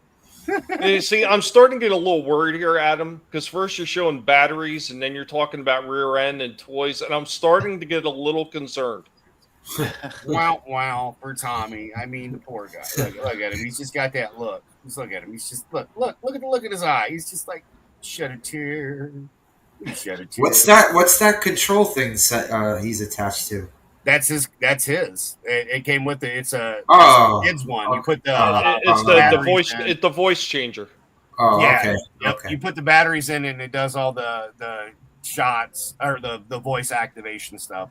It's so you funny. you can run around doing the guy from Scream, Ghostface. You could sound like yes. Well, see, if I remember correctly, that one on that voice box, it also came with a breathing sound too, didn't it? Yeah. But this is what you guys came with asthma. It does. What you guys it sounds like Dark Helmet, right? Nice. But what you don't normally see, of course, because the way the cameras are, it goes all the way down to the floor, ladies. Yes, it does. Yeah, I see it. The collection goes all the way down to the floor because Tommy loves Transformers. We're going to have a Transformer moment coming up. But Shit, the only reason I'm doing that with my Tord figures, Adam, is because I don't have any shelves, so I gotta put them on the floor like right. that. But I mean, I can't really fill much more in here. It's already kind of full, But again, we're having fun, and there's the Legos. It's all Vinnie's fault because his artwork, But and then here we go, the money shot. There we go. You got the Macho Man. He's right there. Look at that. Just happy as can be. Hell yeah. And there's Man Bat, because Man Bat's the shiznit, yo. And right. if you didn't catch it, look, we've got. Wait, where's Man Bat? Where? I can't see him. Oh, the drawing of Man Bat. Okay. I was looking for a giant Man Bat figure. I was like, wait. Right. But no, and I mean, again, this has been, I've been moving stuff around, getting it just right. And one of the most fun was right here when I put the Joker cloth over the barrel and then tied in the figures with it. Underneath Bruce Wayne holding the Joker head. I mean, come on, man. Like, this is, I can't draw, but is this not artistic? Yeah, it is. Somewhat, or am I just insane? But I mean, this whole thing is artistic. This whole thing is artistic. Yeah, the whole thing's artistic, but you are a little insane. It's autistically artistic. Yeah, I was just going to say, remember, there is a fine line between artistic and autistic. But yeah, I mean, it was literally just the fun of, right? Resetting up the room, making it a little bit more presentable, and I can move around a little easier. Not a lot of room. And if you didn't figure it out down here, we've got Mick Foley from before when it was the Batman stamps, which I will actually show off here in a minute. But I wanted to get the Migos out again, man, because you know how much I like these Migos. Yeah. These to me were like, as silly as it may sound, but at one point that was the peak of my collection. Because I didn't have the McFarlanes, I didn't have all the. In '75, when they started coming out with all those damn things, they were the premier action figure at the time. Yeah, they were doing everything. Yeah, they were doing everything: movies, TV, comic books, DC and Marvel comics. Shit. Yeah. And I mean, it's great to be able to have all this. I mean, the belts. Look, and the door's open. There's like 5-6 belts behind the damn door, and the couple of cool people I got to meet, but. To be able to kind of share what you guys do or you kind of do from time to time. It was kind of fun to be able to just do something a little different because, like I said, I don't have anything really new coming. Mm-hmm. But to keep, as I'm moving everything around and the way I got the hat set up in there, I mean, come on, I was like, this is going to be fun. And I did this for the show. Like, I mean, I literally set up the office just to have something kind of badass. Yo, Adam, the wrestling figures, the ones with the white and red boxes, those are the elite ones, right? They all are the ones I have are all the collectible ones, yeah. The elite ones with the red and white boxes. Did you see the Great Muda one that they're putting out? No. Of that line, there's a Great Muda one. It's awesome because there's an attachment of him spitting the green mist. It's fucking dope. Nice. Yeah, because I was getting... Yeah, those ones, yes. Yeah, I was getting those ones, and then, but before that, they would have the ones that were red and white, and that's the earlier version of the white and reds. It's the same lines. It's just figures. But yeah, I mean, like, it started with some of the... And I've got older figures, too, which are WWF that I like showing up. But those Migos up there, like, those were the... Like, that's the size that the Three's Company should be. Those size. Those are what, 4 or 5 inch? Yeah, those Three's Companies ones are probably like the Star OG Star Wars size. Yeah, well, I mean, there is still a chance that they may start doing them again because they had brought Mego back. Now, granted, it's not under the same guy anymore; it's a different parent company at this point. But it was just a few years ago that I picked up. They did Young Frankenstein. They did a 2-pack with the monster and Gene Wilder's character as Dr. Frankenstein. So I mean, Mego has been making smaller ones. Yeah. That Frankenstein I sent you, that was the new company that's doing Mego, right? Yes, that's the new company. Yeah. So there we have Bane with Kane because that's armless Bane, but he's in the cape from Kane with Bane. Now look at that tag team. Doesn't that scare the shit out of you? It should. That's awesome. All from my imagination. I love that Kane figure is awesome. Oh, that front Bane figure too. Tom Hardy Bane is bad. I'm just like, not big on Tom Hardy Bane, but the comic Bane is my favorite. I mean, it was to build a figure for that line. Look, there's Fisk's Infinite Tale Chronicles is even mixed in here if you didn't catch it. Shit. Like there's a little bit of everything I have in my office that I show off all the time, and that's the fun of this. I mean, look at that. They're right there. I'm just a big kid. What can I say? Yeah. And I'm lucky enough to have great friends like you that do these streams and share everything. And thank you, Tommy, and Vinnie for always doing this stuff. This is awesome. Dude, always a blast. This is awesome. Clap, Yeah, clap, clap, clap, clap. This is what real awesome is, man. You know. Real quick, take a TV timeout and give a proper hello to Bruce right there. What's going on, Bruce? So you got the figures out. I was just showing off the paint collection that I used to get this shit done. Wow. Damn. Whoa. That's an amazing collection, though. Right there. Here's the desk of shame right in front of the workstation. And then over there is my pride and joy. The Tiamat fig I did. Oh, wow. Nice. I'll bring that front and center for you. Yeah, dude. How's everybody doing tonight? We're hanging in there. Yeah, your miniatures are epic, dude. I see you painted a lot. Oh, awesome. Wow. Awesome. Killer. That is killer. Thanks. That's a lot of hours of work too. Oh my God, yeah. Yeah.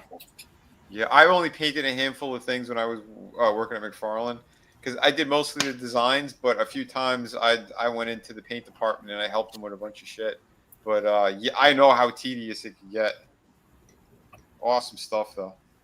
Thank you, gentlemen. And I really appreciate your work, Vinnie. I will never not tell you that. I really love your work. Oh, thank you, brother. Thank you, sir. Yeah, I know. I'm happy you've been enjoying all the books and everything too. Yeah, I am still working very hard on Venus too. So I'm on like the last 9 or so pages of the pencils and inks. So yeah, we're just gonna get back into painting after that. Real quick, Chaos. I'm working on it. I'm trying to get the rest of the music situated. It's not exactly where I want it. So, I mean, those things take time, and I'm not going to do a proper Rorschach send-off without proper music, because every pig gets their own send-off music. I just don't put a video together and just throw whatever music. It's got to be special just for those guys. Unfortunately, some of the bass lines I've written for some of those pigs are incredible bass lines, and it's like, well, it's the pigs now. It's not going to be used for anything else. But thanks for joining us, Bruce. I mean, Bruce and I have known each other for a while, and man, we don't have a chance to hang out that much. It's either I'm beat up or something else is going on, or Joe seem to be on opposite ends of the online stuff. But man, I'm glad that you could drop in, man. I love being here around you guys because I just like hearing the discussion about the retro toys, and I like being able, just to Google and watch that collection that's in that garage, that home. You have a very understanding family for them to allow themselves to have that all around you, and that's just amazing.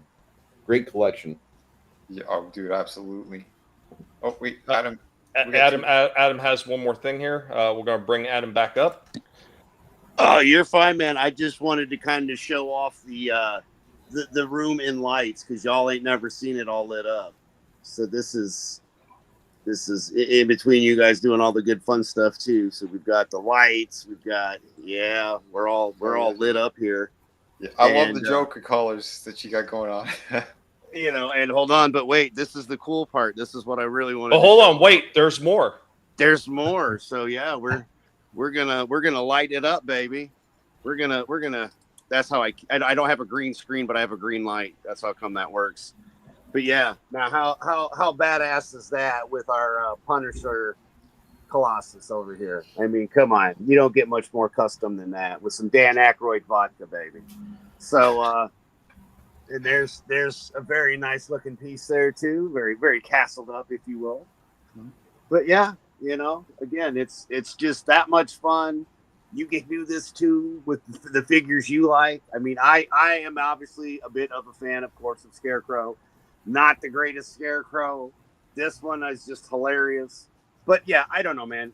Do what you like. Share with the people. I mean, come on, dude. Look at this stuff. And I know he's got his paints and his minis too, man. I like Legos. I'm a geek. What can I say? But look, don't make the Joker throw down the Tabini bag, with the Bane fists. I mean, you've got some head laying around, everybody needs some head. I mean, and yeah, it's nothing but fun here. These are all collections, and all of this is Vinnie's. This is all Vinnie's work. Every piece that is here is a piece of Vinnie's. That's the beautiful thing. Oh yeah, dude. And then we go to the money shot because I mean they're glowing, baby. I mean that's what I was talking about. When you get to see, and to the eye, trust me, it's better because that is an actual black light, and the whole room is glowing with the Jokers. Because you know all this has been moved. There's my custom one of a kind that we had to make 2 of because it makes me laugh.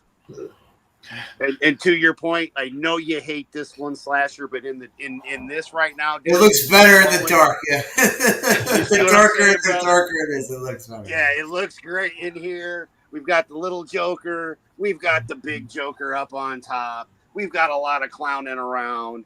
We've got, to me, one of my favorite pieces that Vin's done is that man bat I call dibs, and it's mine, baby. I've waited for that one. Yep. But yeah, it's just I put my money where it needs to be. If I'm going to collect, it's going to be what I want. You know, I'm going to do all kinds of collages because I find them fun and funny. Because where else can you get the Hulk punching the Joker in the face while holding a Joker Beanie Baby? I mean, come on, man. And then if you need the Transformers, because we always need the Transformers. Again, we have the Batman stance that they had released. I don't know if anybody else remembers that, but yeah, that's those. And then we transform it because if you're going to have a Joker office, you got to have a little bit of Foley. So, you know, why not? For fun, depending on the angle that you come in here at. It really depends on who you see. But, you know, this took a lot of work here to get this. The Joker duck is awesome, too, by the way. Thank you. All right. Now, mind you said you started collecting these multiverse figures in January? Just recently, yeah. Wow. January. Because I got all of mine. Holy shit. Money to burn, bro. All of this in the last few months. Yeah. But I spent, and Vinnie can attest, he's seen it. The prices I got, you cannot find. You cannot find these figures for like $15. That $15-20 is what I paid shipped, guys. Nice. You got a nice deal on a good chunk of those. Yeah, I mean, I did pay for a couple extras, you know, here and there. These ones is all Vinnie's fault. This whole row, this has got Vinnie's name all over. Don't blame me. You were blaming Trina. You were blaming Trina. No, she started it. You helped me find these though, because it was all these came from GameStop. Oh, the movie ones. Yeah, the movie ones. Yeah, and it's not a bad thing though. We were looking at the stuff, and you're like, and I was able to, you know, I got my set. That's all. We looked at them together. We were looking at a good number of those together. You know what I just noticed? So the Christopher Reeve, all right, that's the one with the cell shading crap on it. The one with the that's a page puncher. Okay, correct. So yeah, not a multiverse one. Yeah. That's right. Yeah, you get the comic too, which is what I liked about it. Like, I want another one of these, and I was going to get one, and the freaking GameStop doesn't have them anymore where you can buy them because it was $25. They still have this one in my store. Yeah, I showed them last week in that clearance aisle in Walmart. But the clearance, it was like still $24, and the whole box was mangled. Yeah. Oh, it was mangled box. This one was melted. Perfect. Heck yeah. But hey, Adam. Yep. You want to do something crazy with lighting on there? So you got the black light going? Put a freaking strobe light in there, too. Oh, all these strobe So the whole thing just lights up every once in a while. Oh, yeah. I mean, between the little ones and I'm on the phone to control all the other lights. But the other ones do strobe, including that one. Wow. So, yeah, I mean, I can have, because that's a blue and a red, obviously, to make the purple in the closet, because, you know, got to have fun. And look, the door's shut. Now you can see what I was talking about. And you are correct, Vinnie. This started it because Trina got this for me.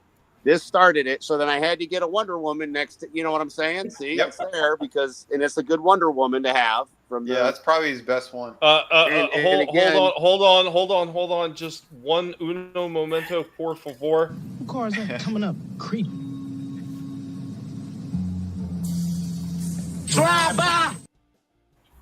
Yeah, that's right. We got a drive-by comment from Gap After Dark. Adam, what are all those spots that the black light is showing?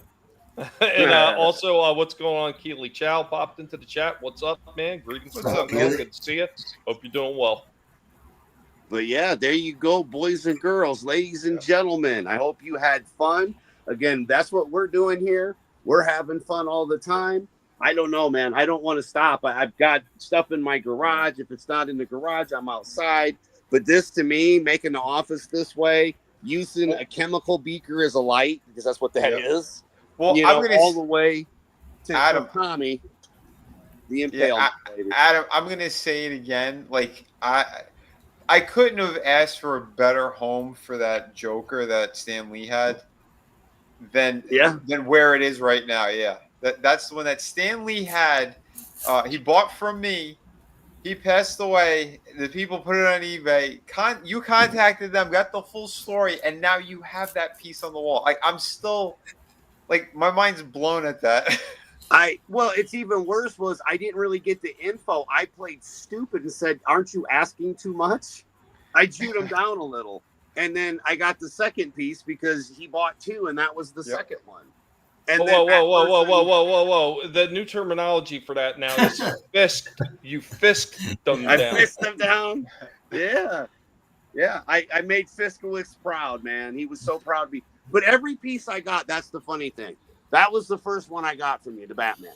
Yep. You know, and that to me was just fitting for this office. Oh hell yeah. That was just a coincidence because I'm like, dude, because I didn't ask you right away. I'm like, dude, I'm almost positive this is you because it looks like your line work. And you and I were, and you're like, you kind of know my line work. So I showed you, and you're like, okay, you know my line work. And I'm like, but the fact that you were talking about it and I got it, and then they threw me a good deal on the Gwen. Yeah. You know, and then I got the cap from you because that one is to me my dad because he's behind us. Yep. He's hanging there with it in the ashes. But to the Wolverines and you know all the extra little pieces, the one that goes to Puerto Rico, one of my favorite, the Ghost Rider, man. Because again, to the painted Wolverine, you know, there's a reason I ended up with these. You know, I was looking for a good deal. I got one, but it just for me, the collage looks the way it should. And this room's had many changes from Star Wars to Legos and Matchbox cars. You name it. It's been done here. We've had fun with it. But I don't know, man. This is the thing for me. It's working. You appreciate everything, man, and it shows. Every bit in your collection is just it's perfect. And I mean, it's everything though. In a world where it's easy to be the Joker, remember, boys and girls, be Batman. But yeah, and again, to be able to share this with you guys, there's Dad, the Joker's holding him. There's some of his ashes because he was in the CBs.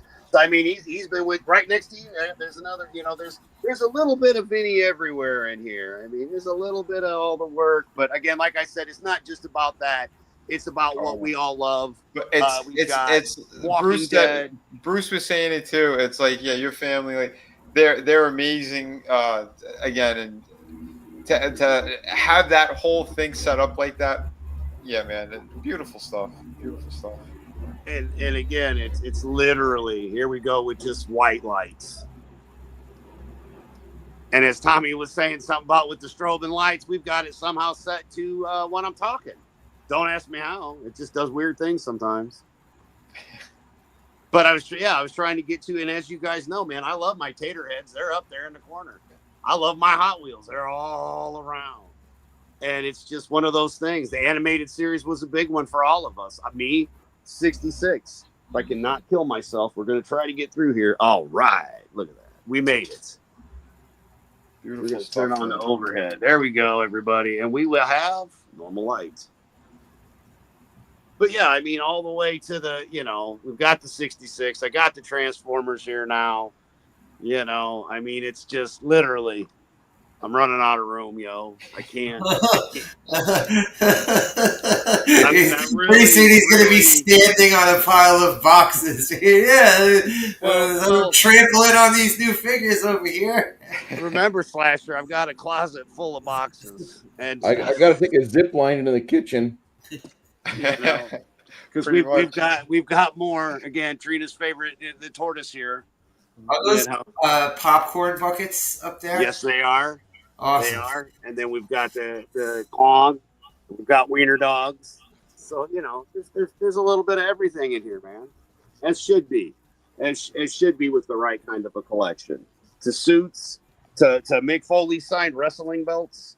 Yeah, I bought the belts and stuff I like. We got stuff, again, I've been lucky. Tommy, one day they've already been told something happens to me, this and that goes to you automatically. Like it's already been foreseen. The wife knows. But that's what started it, was the TV guides. And then these figures, I had most of these already.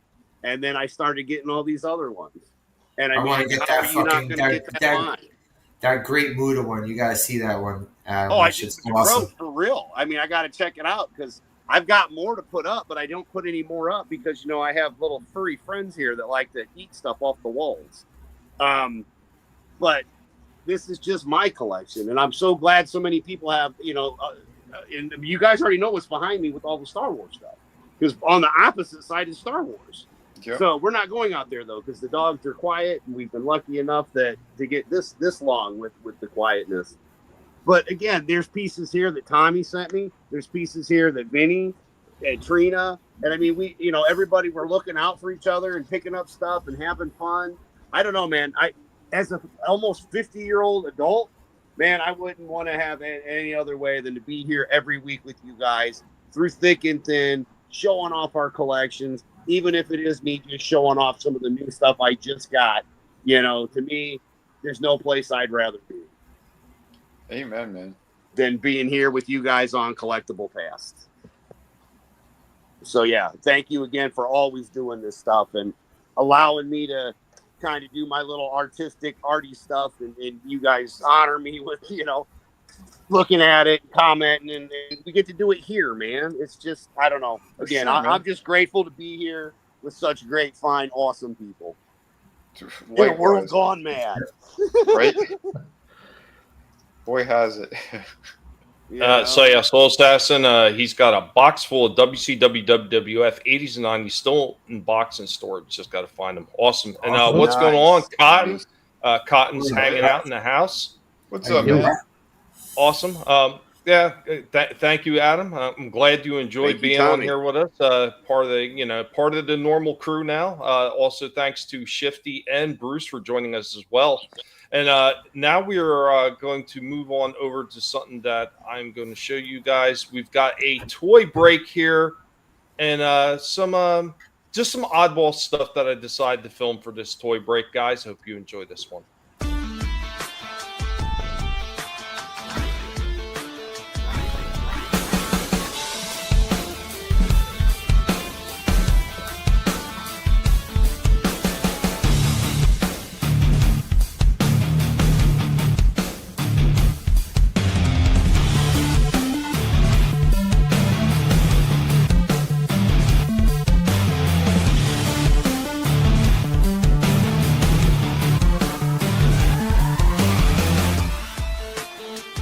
So looking at one of the Hot Wheels I found, stuff that my father used to collect. He used to collect a lot of these Hot Wheels. So I found this one. I forget how old this one is, but date should be on there somewhere. I can't get that stuff into focus right now, but this is definitely a little bit of an older one, probably like early 2000s or late 90s. We also got this Sid Vicious figure sitting back here. The wife has actually been asking me to sell this one. Who knows, maybe. And then up on the wall over here, we picked up this one. I only got this one for $1, even though the price tag said $3.40 when we went to ring it up. Somebody took care of that cash register. Thank you very much. I'm not going to say where. I don't want to get the person in trouble, but may have something in about wall and maybe Mart and anyway, I'm not saying which one. I have a few of them near me, but yeah, they rang me up for $1 on this one. For $1, worth it. For $3.40 almost, not worth it. And this thing, it's kind of cool, but it's only got this teeny tiny little Decepticon logo right there. So I'm glad to tell that this thing is a Transformer-related item, but there we go with that. The last thing I'm going to show is something that's been in progress for a while. You're only going to get a glimpse of it, so take a good look while you can.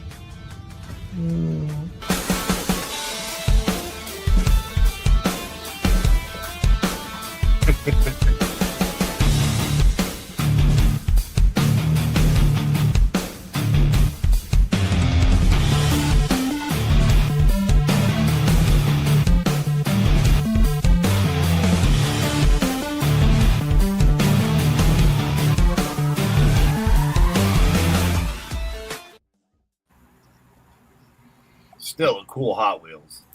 Who the hell made that Sid Vicious figure? I forget the company that made it, but I know back in the day that you used to go to like Hot Topics to find those things. I wonder if they made a Johnny Rotten figure too. Right. I don't remember ever seeing Rotten. I just remember Sid, and they had two different versions of Sid. So they had the one with the glasses like that, and then they had one without the glasses. I think maybe the shirt color was different. Otherwise, it was the exact same figure. Did anybody catch it? Curtis couldn't figure out what it was. They really need to make more music figures. I recently picked up a Slash figure from Tord. It's been sitting collecting dust at my GameStop for months and months and months. And every time I went over there, I picked them up and say, maybe I'll buy this, maybe I won't. And I usually put it back down. But I had some GameStop bonuses and stuff, and I picked him up like a week or so ago. He's pretty cool. I'm afraid to actually pose him and stuff right now because until I get a shelf, because he seems like he's a little bit on the flimsy side because he's real skinny and stuff. But man, I think the line didn't do well because it was just him and Freddie Mercury and some Ozzy figures before that. But I haven't heard of him putting anything else out. They should though. Yeah, he used to have a good music line, but again, yeah, once he started outsourcing to China, it all fell to shit. Yeah, because he should have did Slipknot, like especially like around the 2000s. Oh, yeah, he was making fucking churning out every friggin' franchise. Yeah, a Slipknot set would have been dope. You know what? I'm just throwing this one out there. I'm pretty sure that if him or somebody else was getting to doing music figures, they'd probably even be able to sell a Fred Durst figure. Yeah, they would. Yeah. They definitely would. Well, yeah, Vinnie said he stopped him. I stopped it from happening when I worked there, so thank you. If you do a Fred Durst figure, somebody's got to make a John Travolta with the moose antlers. But if they do Fred Durst, they got to do Wes Borland too. Oh yeah. Well, I was working on that one, but I'm like, no one's gonna buy these. Someone would. Well, I said Fred Durst is already done. Is this really necessary? I mean, you could be putting that money into a better line of, movie maniacs again that people want. I was actually thinking about tracking down one of those fat Thor figures and making him into an Axl Rose to go with my Slash. Oh shit, that'd be great. Macarena dancer figures. We're just scared. And then if he complains, just tell him don't cry. If they made figures out of the tune-up ton guy that had all the different outfits, I'd buy those. Yeah, I think the only what he did was it Elton John in a big box set. Wasn't that Elton John? I think that was NECA. NECA did that. Was that? Oh, I thought that was McFarlane. No, NECA did. Oh, okay. Yeah, it had the full piano. I was gonna say, was it just him or with the piano? No, it was a full piano, dude. It was amazing. It was impressive. Cool. Yeah, but again, that's not something I would ever buy. So, Curtis wasn't sure. Did anybody catch what it was? I just collector's case. I didn't see anything else. Of course, nobody bought it. Was it the foosball set? Nope. I'm not gonna say. I recorded. Didn't I record something that was similar? Or I think the same thing. Nope. That was at Ross, right? Nope. No, this is something that I've been working on myself. It was an older toy, so Oh, gotcha. Something that I talked about doing a while ago, and I finally was able to. Well, since my back's been so jacked up and I couldn't do much of anything else, I just sat on the couch and started working on it. Finally. Oh, nice. You are right. It was a transformer. Mm-hmm. You gonna surprise us on another show? Yes, when I completely finish it, it's close to completion now. It's just a few more finer details and painting and everything like that, and then I'll be able to show it off. But it's something I've been trying to get done for a while. It's just, things have been freaking hectic and crazy. Manliness. He came with a free gerbil. And what's going on, Ancient One, man? Good to see you. Good to see you. All right. So now I'm going to get into the only thing I really was able to film today. And it wasn't like a regular review, but this is kind of like a show off. So I always talk about how ridiculous my Transformers collection is. But I haven't really gotten to any kind of point of starting to show it off to show you how ridiculous it is. But that's what we're going to do right now. So here we go. I had to break this one into 2 parts. And I'm not showing off every single one, but I'm giving you a good idea how bad it is, because apparently I have issues.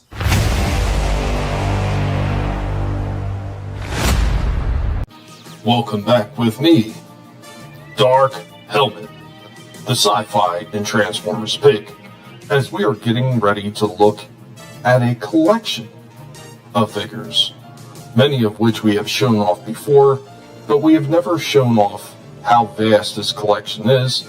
We are not going to get into its entirety, but we're going to show you just as much as we need to so you can understand the vastness of this collection.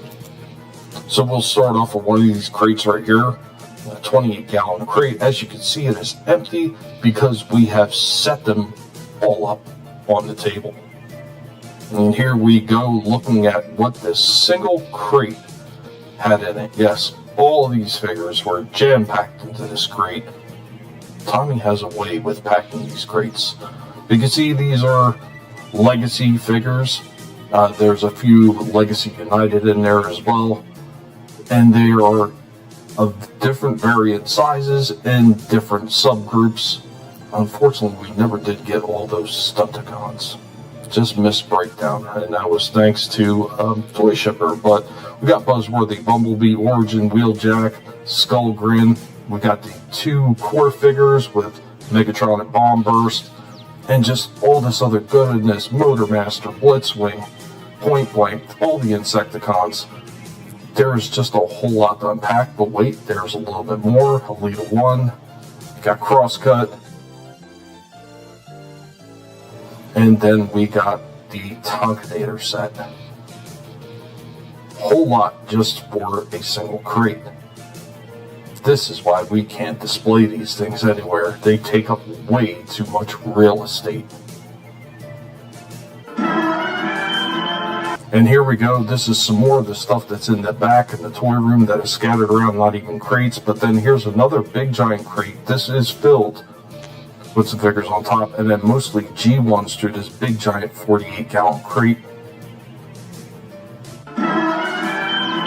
And sitting behind it, you can see there's another great crate there. There's 2 more of those crates filled with more Transformers, and I mean stuffed to the gills.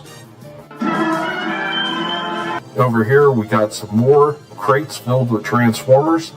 One under that, and then another one under that. So there's 3 more crates right there. And off to the side, under another one, we got some of the Netflix figures and a few Legacy sitting in another crate. And let's not forget about those Studio Series 86 figures. We got 2 crates filled with those.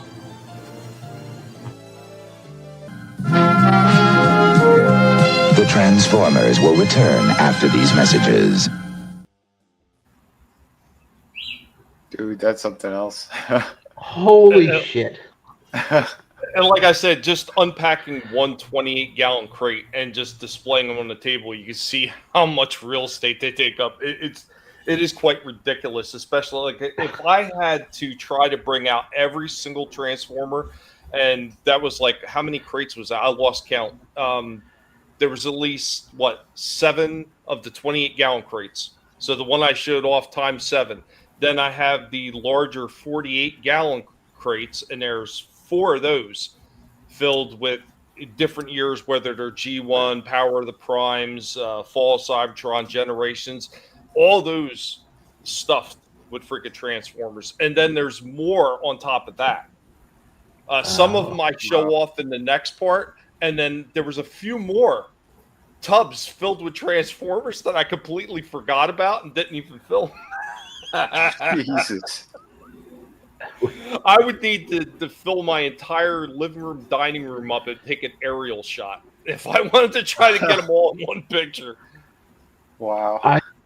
That's crazy. And I know how it is because I just got back into toy collecting like about this time last year. I have 3 of those large crates full of stuff now.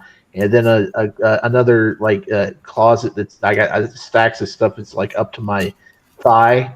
So yeah, I know how quickly you can put together like a collection like that, and it's crazy, especially if you don't have nowhere to put stuff up or no good shelving or anything. I really need to redo my basement or at least finish it, and I could have a man cave down there to put up my stuff. But man, man, nice collection you got there. I wish that we could see it though, but you know, I still got a second part to show off a bit more that I didn't show off in the first one.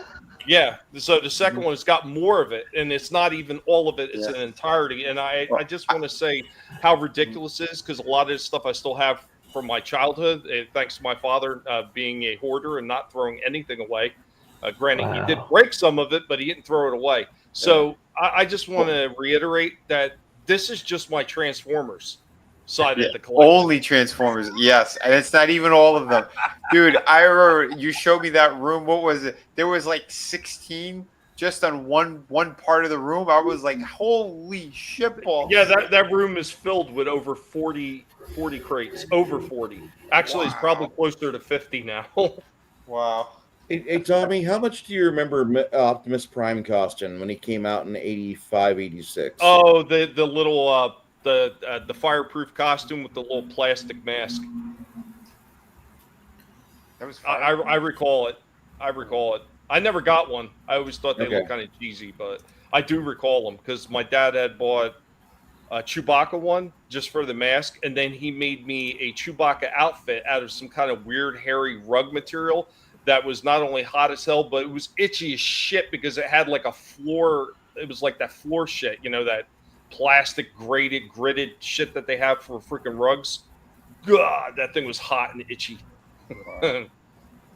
You know, I heard a rumor about that rug carpet material back in the late to mid 70s. One of John Kerry's only actual court cases he did was a lawsuit that some guy had bought this stuff from a seller because it was a hair replacement for men that were going bald, and it got infected in his scalp. Oh. And that's one of the few times whenever John Kerry actually had to be a lawyer. And after that, he decided he was going to marry somebody rich. But that is something that you guys can go research and check it out, because Kerry was actually involved with a friggin' tort lawsuit, which made sense as to why the guy took someone to court when you read it. Holy shit. Crazy stuff. Yeah, it is nuts. So any other thoughts before I move on to part 2, so you guys can say you got issues? I mean, only 2 parts. I mean, you're just slacking here. These are rookie numbers. I'm sorry. Go ahead, Bruce. These are rookie numbers. Come on, part 3, 4, 5, 6.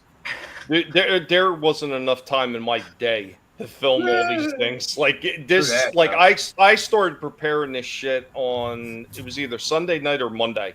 I started preparing this stuff, and as I, because I got to dig through the crates in the room too to get to the stuff. So it took a day just to get through everything, just to film 2 parts.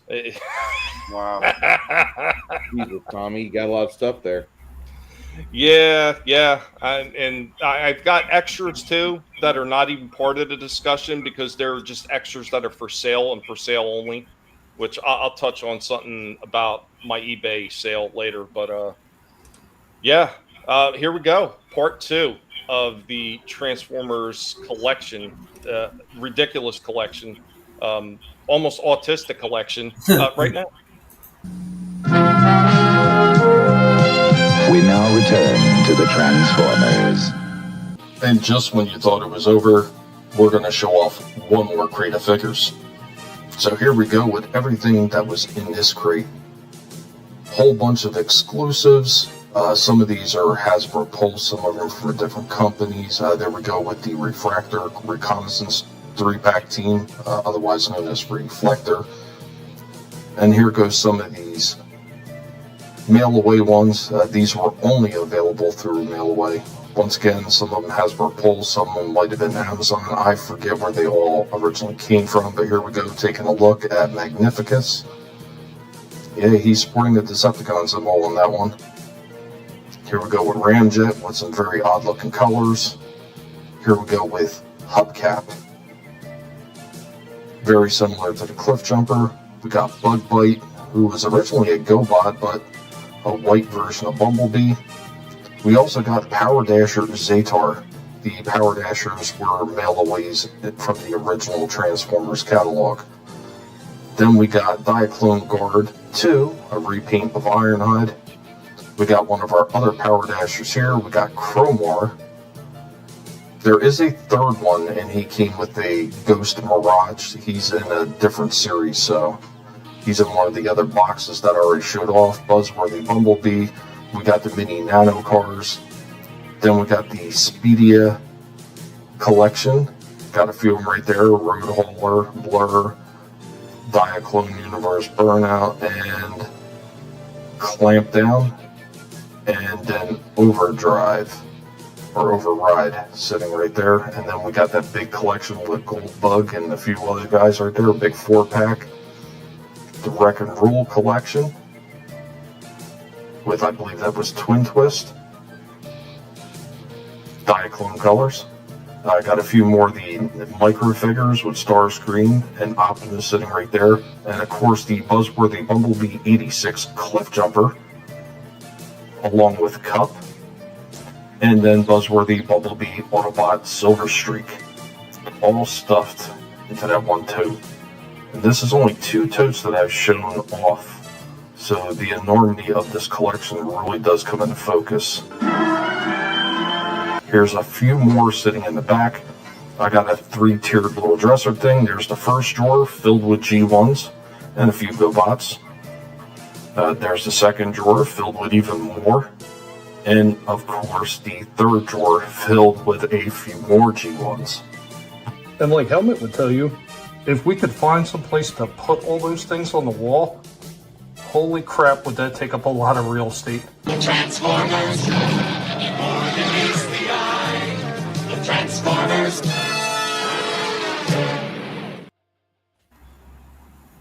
Wow. Really cool. Dude, you know, I mean, you probably could get them to like send you some stuff to review. I mean, it just show them clips there. Not if he doesn't like the product and doesn't fucking suck the balls of anything that they send him. That's also if he's not gonna like the product, he's gonna give his honest opinion. He's not gonna shill. Well, I mean, yeah, but it's the same. I mean, just seeing how much stuff he's bought and kept, I think they would. I mean, I'd send you stuff if I was Hasbro because I mean, you're obviously a fan. To have that much stuff. Just make sure you would send him the top quality shit, not something he's gonna fucking rag on for 5 minutes. Made in China. Like that Gamer Edition Cliff Jumper that I absolutely lost my mind over. You couldn't even get through the video. You got mad and chunked it. Yeah, it was and great. then returned it. That's what you have to do in order to get these people to fucking constantly send you figures. You gotta fucking gargle the balls, bro. You can't fucking you can't half-ass it with a handy. Yeah. No way. They don't like honesty. There's no way. The pig just can't do that. The pig has got to be the pig. Gap After Dark. I appreciate that, buddy. He said, I don't think you have enough. I think you might be right. I need more. And that's the thing. Yeah, Shifty saying being a fan of this franchise for so long, still have all the G1s and all these other ones. I mean, and I still want to get more because I still enjoy the living shit out of these things. Now, granted, there's a few lines that I didn't really collect. Like I didn't really get into Armada and a few of the other ones. They just not something I've been into. Animated versions. I could care less about Transformers 1. I'm sorry. I seen that trailer. I don't like what they were offering. I have no interest in it. And I never liked the live action movies. I don't really beat on people if they do like it. If you like it, hey, but I'm sorry, this just not the Transformers that I remember from the lore and growing up. Not the stuff that was on the original Marvel inspired bios and everything. Those are just not the characters that I remember. And I gotta agree with you, Tommy, because whenever I first saw the stills for Transformers 2007, I'm like, oh cool, they brought in Spike and they're gonna show the moment when Spike gets told by his dad, hey, that's awesome, you're working on cars. And I had it in my head that they were gonna show you him working on Bumblebee when Bumblebee was raised up on the jack, just like in the first comic. And I was fucking excited for the 2007 movie until I saw the actual trailer, and it wasn't anything like what was previously released. It was garbage. Yeah. It still is. And man, Linus, I couldn't agree more. And I bought that because there's a bunch of other groups out there that are Transformers fans and everything like that, and they were talking up the Bumblebee movie. So I wound up picking up the movie on clearance at Target, brought it home and watched it, and I was just utterly disappointed with it. I was like, I'm sorry, like the first 5 minutes, that was great. The rest of it was all Bayformers. I'm sorry, it was for me, and I didn't care for the fact that once again Bumblebee's not talking through the whole film, and it was all just basically about this emo girl. I mean, she was hot. She's hot though. Man. That girl is fucking hot. Oh yeah, but for me, I really don't care if they're hot. Oh, I don't. Yeah. If the story's not good, it's not good. Oh, I didn't sit through it. I just know the girl in the movie, Haley Steinfeld. She's hot. And then you had John Cena in there, or should I say John China? And it was just like, China. Ernest Cena. Yeah. Why is he looking more and more like Ernest as the fucking days Yeah, I mean, it's the same way with G.I. Joe. They've had 3 chances at a movie, and they've blown it each time. It's just they don't know what to do. The animated movie was the best, yo. Oh yeah, the greatest animated movie of all time, in my opinion. When Duke died too, you can't not kill him. He has to die. That cartoon they had in the 2000s, what was it called? That wasn't bad either. The when it was on Cartoon Network. Where Bazooka got killed off. I didn't watch I didn't get to see too much of it, but what I saw of it was good. I think it might have been called G.I. Joe Resolute. Oh, okay. I think that's available on Tubi, isn't it? You know what they just put on Tubi? They did put the G.I. Joe movie on Tubi now, but unfortunately, it's the TV edited version. So with the Sergeant Slaughter cuts, it has the Sergeant Slaughter cuts. They're all cut out. Oh, the Sergeant Slaughter cuts are gone. Okay. It's the TV version, he said, But I remember the TV version had, like, during the commercial breaks, they would have the Sergeant Slaughter cuts. Yeah. The 4K version, I think, is still up on. They claim it's 4K. I think it's still available on YouTube.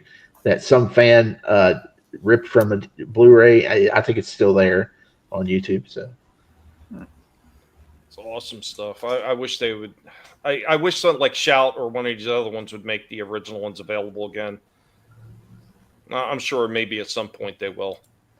Maybe. But we're going to head into another commercial break, and then whoever's next, Vinnie, whoever wants to go next. I got one more thing to show. I could show. Okay, all right. So here we go, ladies and gentlemen. Our second commercial break of the night. Hope you enjoy this. I'll be back in a bit, guys. Okay, no problem, Slasher. I worked putting some oddball stuff together for these commercial breaks, and I giggled a little bit over this one.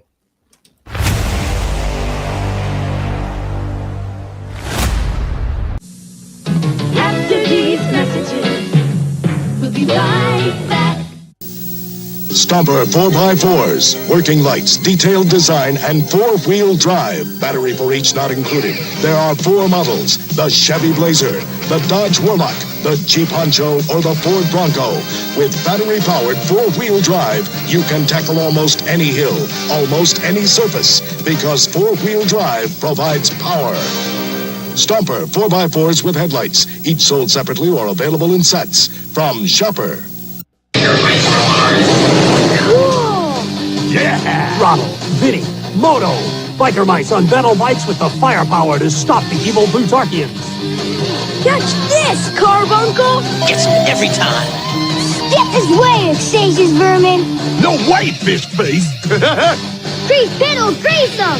Grease this! Whoa! Time to rock and ride! Biker mice from Mars, bikes and figures, each sold separately, new from Galoob. She's been kidnapped by Cobra. We have no alternative. Call in G.I. Joe. Fight for freedom wherever there's trouble. G.I. Joe is there. He never gives up. He'll stay till the fight's won. G.I. Joe. Who's leader of the Joe team? Buck. Is America's best. He's in control. He's a man. Good luck, Joe. He lives his day. The legend of G.I. Joe. The Legend of G.I. Joe. New from Marvel Comics. You can imagine the prehistoric past and the distant future coming together in one creation. Zoids. You can pretend that they're creatures from the age of dinosaurs, or that they're futuristic monster machines. Each Zoid requires assembly, and though their appearance is strange, you can wind them up and let them move freely about your home. Zoids. Each is sold separately. They're made by Tomy.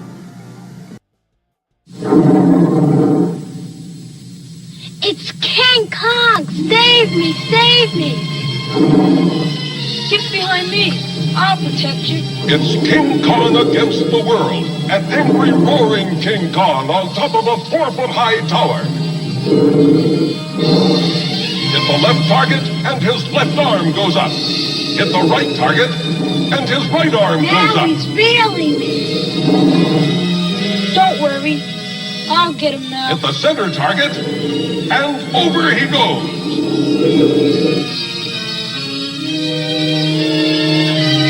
My hero.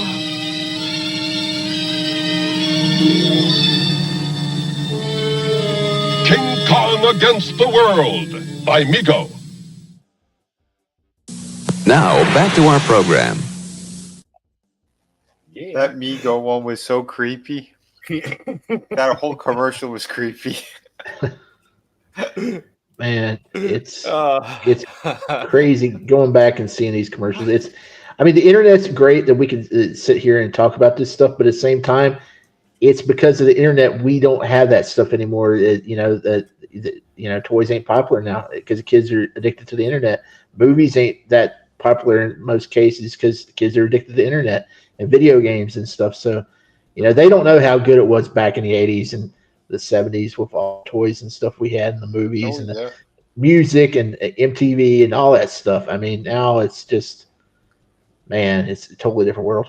Oh, yeah. No, you know what? And I've said it before. I do believe a lot of these kids. And real quick, what's going on, Chris Fisk? Good to see you, buddy. What's up, man? Chris is in the house, also joined by His Steve. ears were ringing from earlier, Vinnie. And Tommy. And I'm sure they were. Steve says he remembers Zoids but didn't have any though. Yeah. It's one of the things I do pay attention to everybody when they mention something in the chat, and I don't forget it, even if it takes me a little while to get off my fuzzy ass and get it done. I remember somebody mentioning Zoids, so I mean that's why that got brought up. But when we're talking about toys and kids playing, and it was part of imagination and kids being able to think outside the box. I mean, that was one of the things toys were there for, so they could do a little imaginative thinking. And I think as you see the loss of, the bulk of kids playing with toys like they used to, you're seeing a lot of that imagination disappear. And that's why you got the kind of crap that you get now with a lot of this newer form of entertainment. They have nothing. They literally have nothing. So what do they have to do? And I mentioned it earlier with they got to dust off older franchises because this is the best way. Let's grip on something in the past that was semi-popular.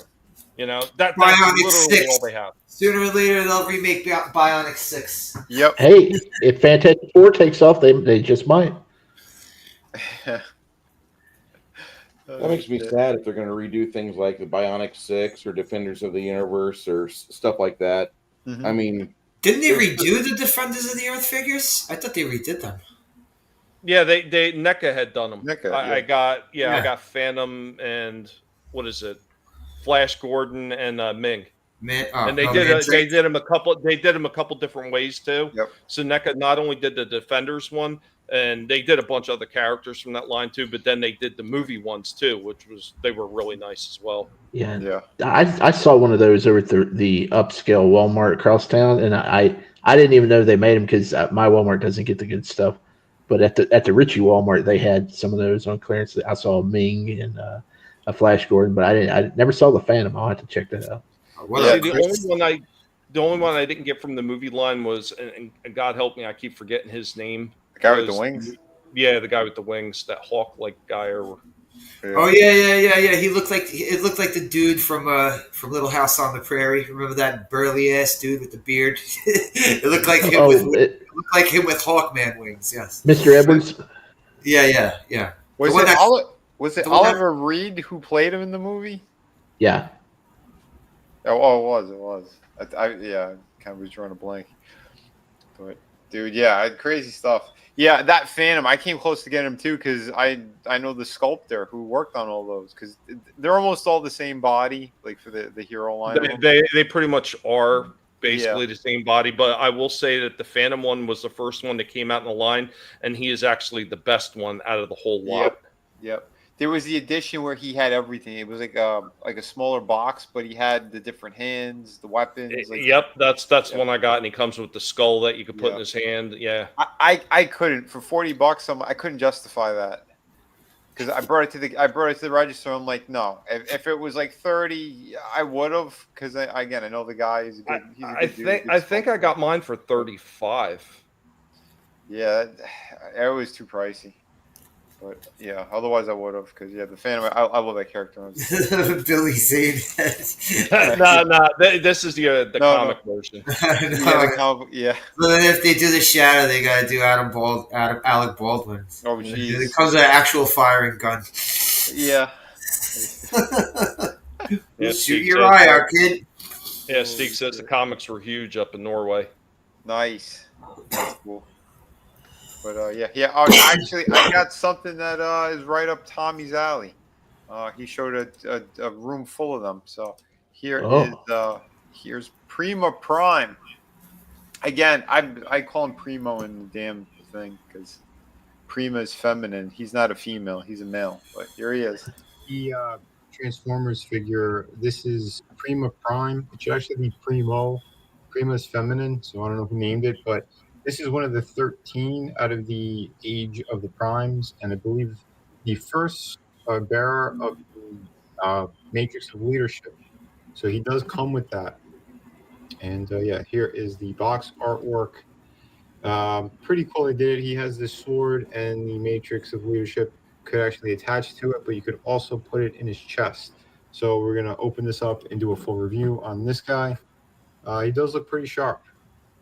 So here is Prima Prime. I think I'm just gonna call him Primo Prime because again, Prima is feminine. Anyway, here is the figure. I think he does look really good. He's got good articulation as well. He's one of those characters who he can actually get on one knee, and he looks pretty good. So that's a good sign for these type of figures. Nice articulation. His chest does open up so you could put the Matrix of Leadership in there. Not too bad. Doesn't have a ton of kibble or anything.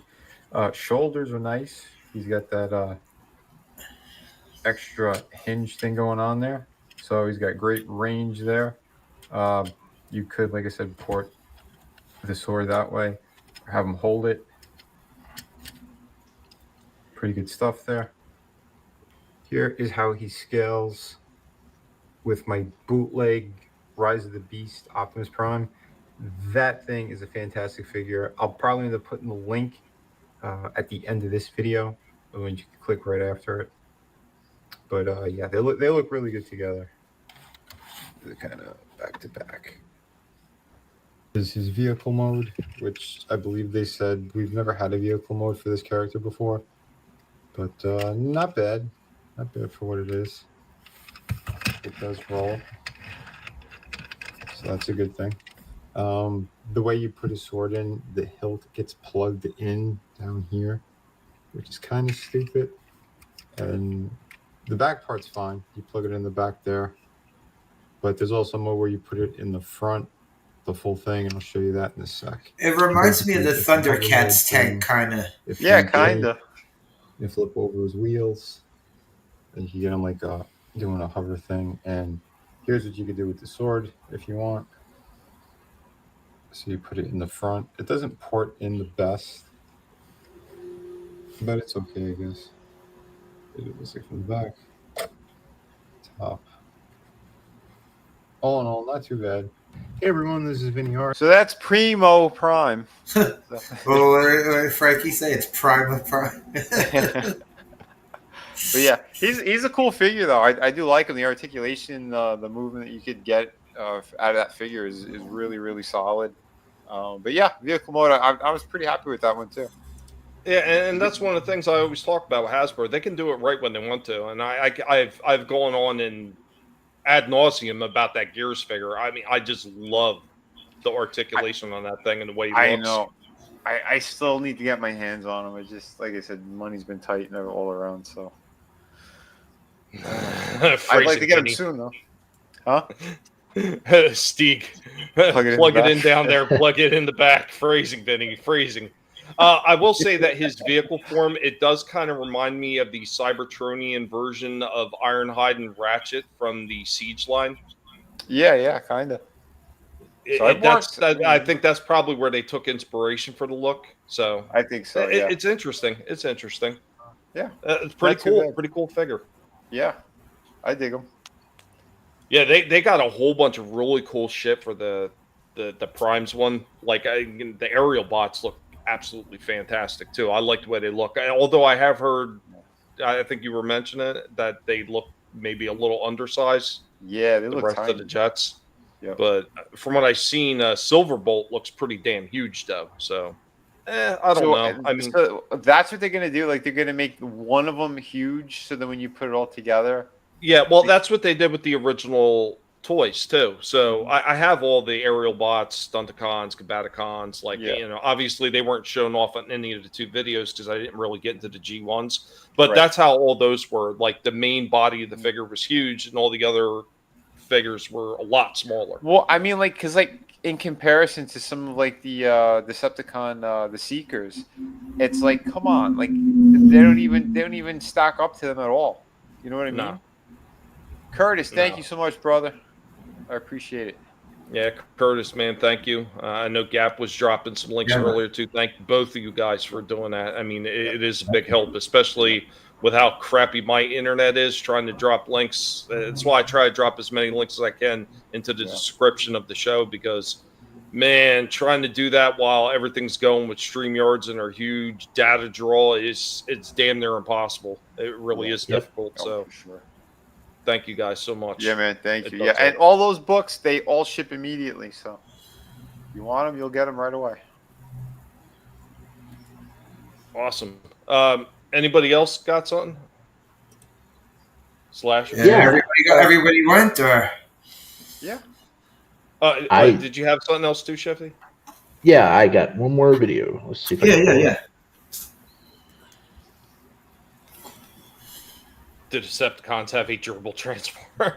You know, they did have a small animal, and I forget what it was supposed to be. But I when I was looking at his Quirk class, figured I'd actually consider getting that thing and seeing if I could mod it into a guinea pig. But after looking at it, I think it'd be way too much work. Did they make like an armadillo or like a fucking? What was that dinosaur that was kind of like an armadillo? This the one with the Stegosaurus.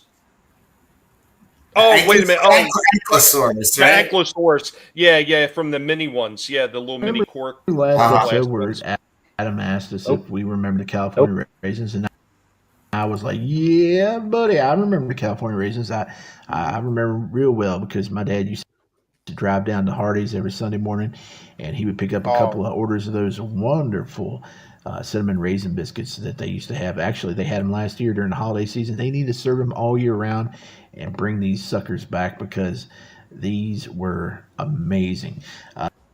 They don't really give away good stuff at restaurants anymore, but these things were great. I really look forward to getting a new one, even though as time went on, the quality dropped in the sculpts and the paint applications on them just went downhill drastically. But these early ones looked really awesome, especially this next one. This is my absolute favorite, even though I wasn't a fan of the move to start painting the eyelids. I don't know what that was about, but yeah, this one's the best. Here's you can really tell the sculpts went downhill because compare the most famous one to this guy. Yeah, big difference. But they started playing up all the fads of the 80s, like carrying around a boombox and listening to it. Don't know how many people went deaf doing that during the 80s, but here's the extreme sports raisin. Yep. And you get your rollerblading raisin. Yep. And then this guy, he's not a raisin. I think he's a prune because, man, way too big for a raisin. Oh, and this guy, I think he was in a Christmas special with a carrot. He's got inflammation on one of his feet, but I want to do some research and maybe hit up eBay and see if I can finish out a collection or two of these suckers. But yeah, hey, thanks for jogging my memory. Cool stuff. Dude, that's fantastic. I remember. I had some of those. Yeah. Did anyone remember the ones that had like the bendy like rope arms? Yes, that's the one I had. I didn't have these like regular PVC ones. I had a couple of those first ones, not the later ones, but some of the first ones I had. Those were beautiful. They were awesome. Yeah, they were awesome. Hey. I still have a couple of them, and here, Shifty, I got one really quick to add on to that. So as I was digging through stuff recently, you remember they were doing like the little mini watches, like whether they were wind up or digital. I believe the one I have is digital. I have a California Raisins digital watch, so it's got big raisin. It's got the big raisin guy on the front. Is it like flip up? Yeah. Yep. Awesome. Hey, sorry about that. The video auto played on me. I'm new to this, so that's all good, man. Listen, one of the cool things about being on YouTube is whenever you are trying to show something and technology has a different idea. So I mean, we just kind of roll with it. It's okay to do that. You're not screwing up. Just get it going. That's all. Yeah. If we wanted to watch, something that was effortless and perfectly edited, we wouldn't be over here. I prefer amateur hour myself. Yeah. Well, I appreciate it. Yeah, we have a lot of fun anyway, so it don't matter. Please, you've heard some of our conversations, but we're all over the map. Yeah, but I mean, back in the 80s, I mean, it's stuff that they used to give away at the restaurants. I think a lot of people are mentioning that today because Val Kilmer passed away yesterday, and a lot of people are bringing out those crystal Batman glasses, awesome Batman glasses. Batman glasses. Yeah, I had the whole. I unfortunately sold them off years back at the flea market, but man, I wish I still had them. I still have a few of them as well. You remember they did Bird King? Got them, man. Yeah, those were Bird awesome. King also did. Do you remember the Lord of the Rings ones they did? So they had the one that was like a plastic goblet, but it lit up with the base that it came with. No, I didn't see that. Bird King's not on my radar, but yeah. No, definitely cool stuff. And you talk about like how a lot of these were giveaways. I mean, that is actually how Payo started with Smurfs. So there's, they call it petrol over there. So they were giving them out when you got a tank of gas. They would give out Smurf figures. That's how they started. So. Do you remember in 1989 when Ghostbusters 2 came out and they had those little keychains that made the noise and they had to recall them because Something would break off and the kids were they were swallowing them or something. I bet those things are worth some money now. But jog people's memories in the chat. People are talking about it. My sister used to collect the raisins back in the day. Yeah, I had a cousin that used to collect all the Smurfs, and holy crap, man, she was about as ridiculous with the little Smurf figures and the houses, the mushroom houses, and everything. Like, I have a bunch of Smurfs back there with one mushroom house that's thanks to my dad's a little bit beat up. I'm gonna have to heat that sucker and get it back into its original shape because it got bent because they were all like that rubbery type material. But Man, I don't remember she had tons of them. I remember the Smurf, the PVC figures, because my sister had a ton of them too. But I don't remember the house. I don't. Ever, They did the mushroom house. They did 3 different sizes of mushroom houses too. Wow, I never knew that. I had some Smurfs and some Munchie cheese and all that good stuff back then. Oh, and we only have one. We have one Snork. Oh yeah. Bootleg ass Smurfs, right? You remember the Smurf ripoffs that the Snorks McDonald's made? The not just the Snorks. McDonald's made the Astro Snicks. The what? I remember that. No, I don't remember that either. I vaguely remember it, but McDonald's was famous for that, like when they did the McChangeables or just changeable. Those are cool. To look at. I mean, obviously a ripoff of like GoBots and Transformers and everything, but they were really cool for what they were, and I think I have the entire collection of those back there as well. Yeah, I mean, I kind of like those better than the GoBots. I mean, you have like a little fry box that turns into a robot. Those, I like those a lot. Yeah. That was really cool stuff. Yeah, I mean, and you're talking about the really cool giveaway. What's going on, Godzillionaire? Still have my McChangeables. That's awesome. And I haven't forgot about getting a hold of you about Centaurians. It's just trying to find time because I've just been in like nonstop freaking go mode trying to do things around here. It's just I haven't forgotten. I will be hitting you up at some point about that. It's really soon too. I forget it.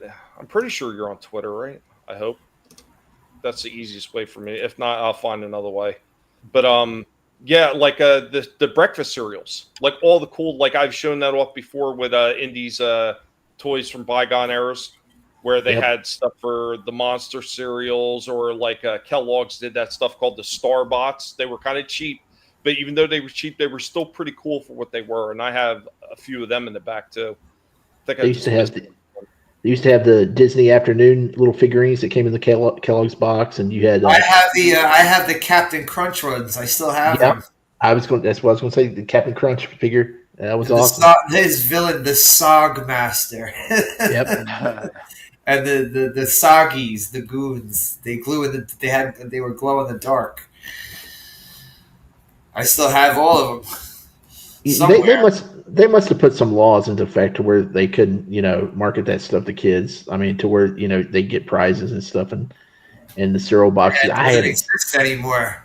Yeah, I haven't seen those in decades where they gave away stuff in the cereal box. The last time I really recall seeing anything of how can I put it, of any kind of quality is during the Phantom Menace when they gave out like a C-3PO as a pen. The R2-D2 with select scenes from the movies, whether it was the first movie or whatever. Yeah, they did that right around the Phantom Menace, and that was really the last time I remember seeing anything of semi-quality in the cereal boxes. I remember the Batman cereal. It came with the fucking Batman piggy bank, but it was huge, and they had to have it like shrink wrapped around the front of the box. Yep. My brother had it, and we still have that in the back. Oh yeah. Nice. That I'm telling you what, that cereal was actually pretty good. It was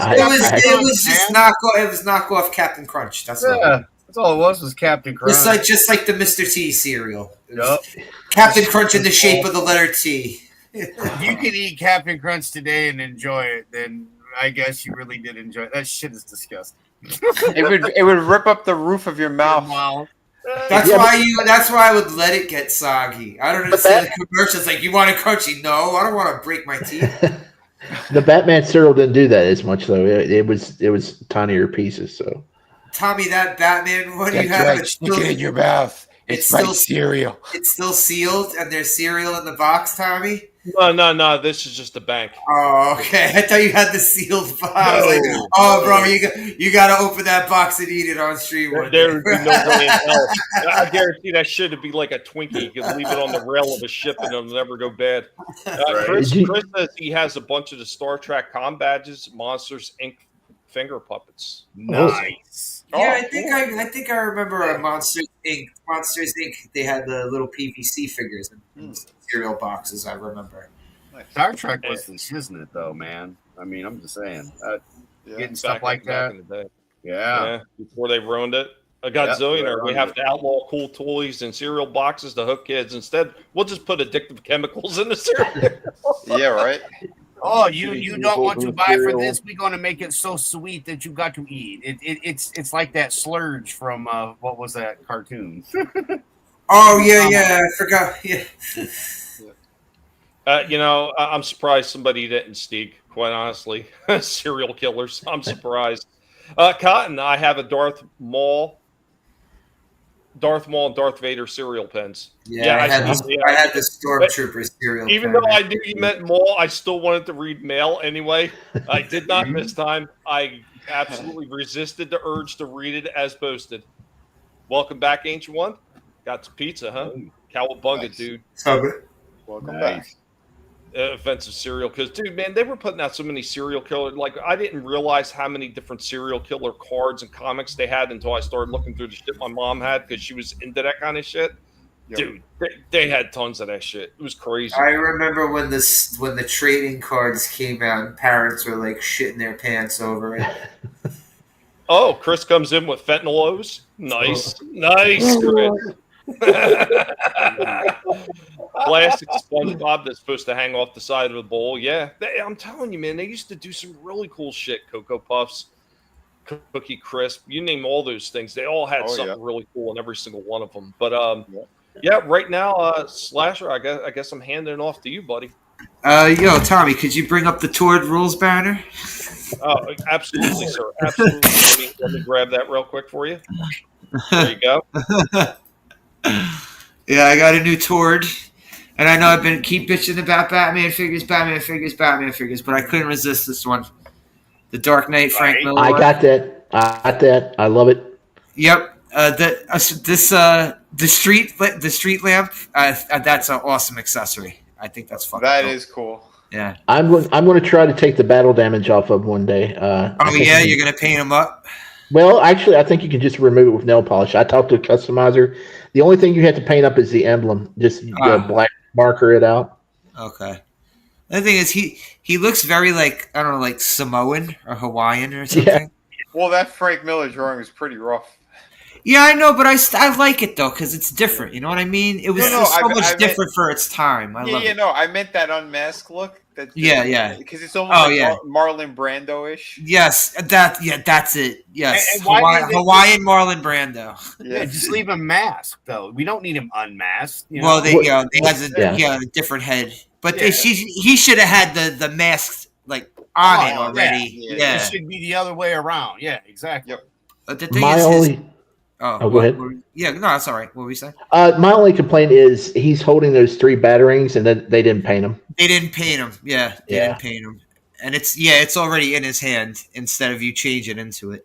But this rope, you said you have this, Shifty. Is this rope just solid plastic? I don't know. I haven't opened them up. I think. Okay. It looks like it's solid plastic, right? It might be. Yeah. Okay. Yeah, that's kind of weak. But the street lamp is like, it kind of makes me want to open it and set them up, just to set them up near the street lamp. Yeah, I'll probably won't take them out though. Curtis says it fooled you.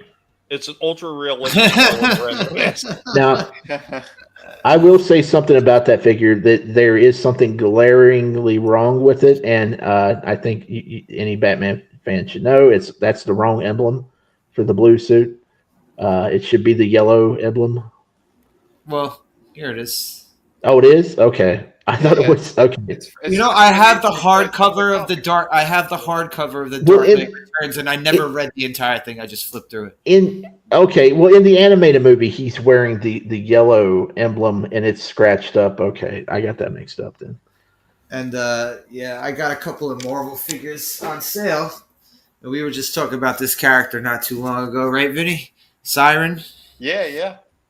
And she comes with. All right, anyone knows the Reavers from the X-Men? They're the cyborg mutant hunters. He made an appearance in the Punisher Capcom game too. He's one of the bosses. Oh, But nice. He's the Build-A-Figure. This actually makes me want to get the series, but I don't want every figure in the series. I don't even know who some of these characters are. Yeah, I mean, I know Havoc, Wolverine, and Sabretooth. And Siren. There's a good possibility that they might still have them at Ollie's. Yeah. Who the hell is this blue guy? I can't even see his name. Maggot. I think it's Maggot. Is that Maggot? Yeah, it's Maggot. Okay. But the Wolverine you don't have to worry about. There's no parts that come with him. No. Yeah. Nope. There's no Bonebreaker parts? Nope. It shows on the back there. It's okay. Yeah, I see they're numbered now. Okay. Yep. All right. She's a very That's nice figure though. Yeah, it is an awesome figure. I swapped her head though. I wasn't crazy about the face, so They gave her boobies. They actually gave her boobies. The mold's pretty good. That's one of the better female figures that they've done before they started using the new one with that kind of hinge waist. Yeah. But I literally have her in my hand right now. Yeah, she's a cool one. She has 2 different holes on her upper back. So if you do have a for stand, the cape, so you could so she No, could no. do If it. you have a stand, you could port it into her back. Cool. That's cool. So, that was a But pretty. yeah, I good like deal. this. There was a guy on sale, $15. Oh yeah, that's a good price. And no, they didn't ginger side her. They didn't ginger side her. Nope. And although I'm sure if you had an African figure, you could probably make her black. I mean, they did it to all the gingers, right? If anyone remembers this character from the early '90s, Sleepwalker. Oh yeah. I have his first issue somewhere. I always liked this character. Oh wow. They kind of like swept him under the rug. You know, they don't really do much with him. Didn't he come out around the same time as what's his name? That Dark Hawk. Yeah. Yep. Yeah. He came out around the same time as Darkhawk. There was the guy with the gimp mask, Fool Killer. If anyone remembers that guy. Vaguely. He was like a guy with a vest and a gun, and he had like a fucking gimp mask on. It's like also around the time where they rehashed Deathlock and Ghost Rider. They made the modern versions of Deathlock and Ghost Rider in the 90s. But yeah, I always liked this character. Nice. And those are all the figures I got, but now I'm falling for it all over again, like I was when I was a fucking preteen. With these goddamn foil covers, man. They're putting out all these fucking old school comics with the foil covers, and I'm falling for it all over again. I see some of these. I get the significance of, like, this is Daredevil's first appearance. I get it. Daredevil #1. I don't get this. All right, so I have this one's oversized. I got this one today. Batman's first appearance, Detective 27. Very cool. What I don't get is the significance of Detective 31. But you see how much bigger this is than this one. Yeah, it might be a first appearance of a character. The monk. Do we need to commemorate the first appearance of the monk? Well, if you flip through it, I mean, is there? Maybe. Yeah, because usually, they're supposed to be like key issues from what I was understanding. This one, I guess it's the first team up of Silver Age and Golden Age Flash. That's what I get. I think this is literally where they started the multiverse. Yeah. Yeah. Oh, so this was the intro of Earth 1. I think so. Yeah. Okay. Yeah, it's specifically that issue. Yeah, because before that issue, there was no multiverse. Okay. And this one. I guess this is to commemorate.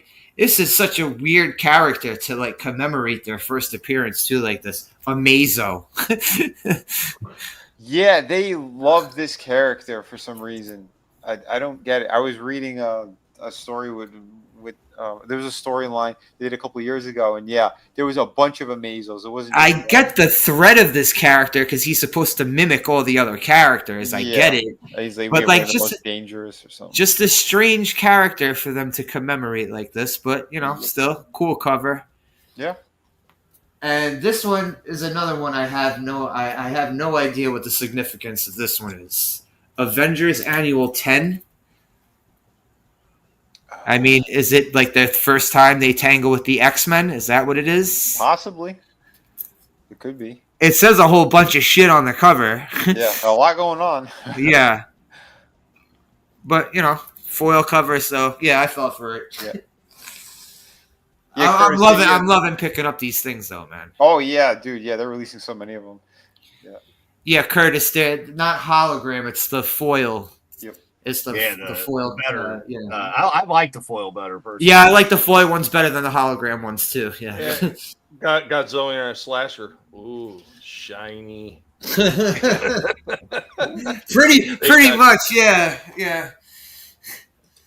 I see a Vinnie, foil cover, I'm jumping on. Vinnie, did you have anything else, or are you tapped out?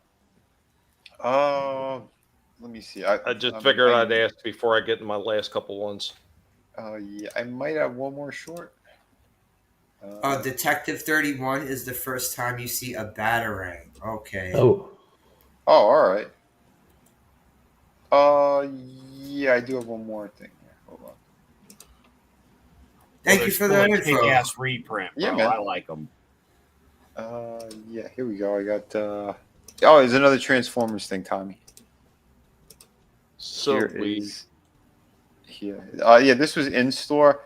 So I guess these things are out now. I don't know what the hell Transformers. What is it? Demolition or? Why do they look like shit? Devastation. It's supposed to be from the video game. Devastation. So I'm not even familiar with that video game. It's very G1 cartoon inspired. Uh-huh. So the big, obviously Devastation, the big bad on there is the Constructicons and Devastator. Okay. Was it? It was from. Oh, sorry. Go ahead. It was from the people that made Bayonetta. I forget their. Bayonetta was a great game. Yeah, they made that, and they made the Ninja Turtles game, and they didn't have the license very long for the Transformers or Turtles, so they put that game out. It was out for like a year, maybe a year and a half, and they had to remove it from all the digital platforms and stuff. So if you still got a physical copy of it, it's probably worth quite a bit, probably. Oh, wow. Is that the one that was it was almost like a fighting arena kind of thing? Kind of, yeah. It was like an RPG kind of action game deal. I remember some stills of it. I don't remember the full, but I didn't even know the name of it. Okay, so well, that's what this figure is, and they only had two of them sitting there, and I was not impressed. So in Walmart, and they got the Studio Series Optimus Prime. What is this supposed to be from? Devastation? What the hell's Transformers Devastation? He's very small. There he is next to Gears. It doesn't look right. I thought it was one of those red ones, but apparently it's not. He actually does transform. Yeah, that's exactly what I thought when I saw it. I'm like, they just repackaged the ones that don't transform. That was my first reaction because it looked like that same kind of gummy, cheap plastic. Remember, I told you, Tommy, I had gotten one and I brought it back to the store after I opened it. I'm like, this is terrible.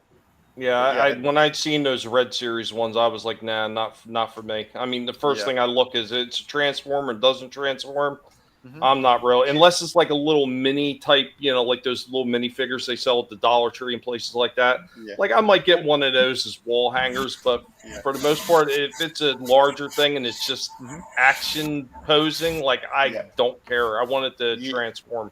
The ones that that Adam has and that I have, the Kyoto one, that's a small one and it's all ball jointed, like in all the spots where it needs to be. And those are beautiful. So if you want something like that, it already exists. You don't need to get like a 6-inch version that doesn't do shit. But this thing apparently he does transform. It just looks really bad. Interesting. Oh, Walmart got these in now. That hair. Oh hell yeah, that's the guy. Like That's the guy Gardner that I wanted to get instead of the blue costume, but I said the blue costume since he was gone. Yep.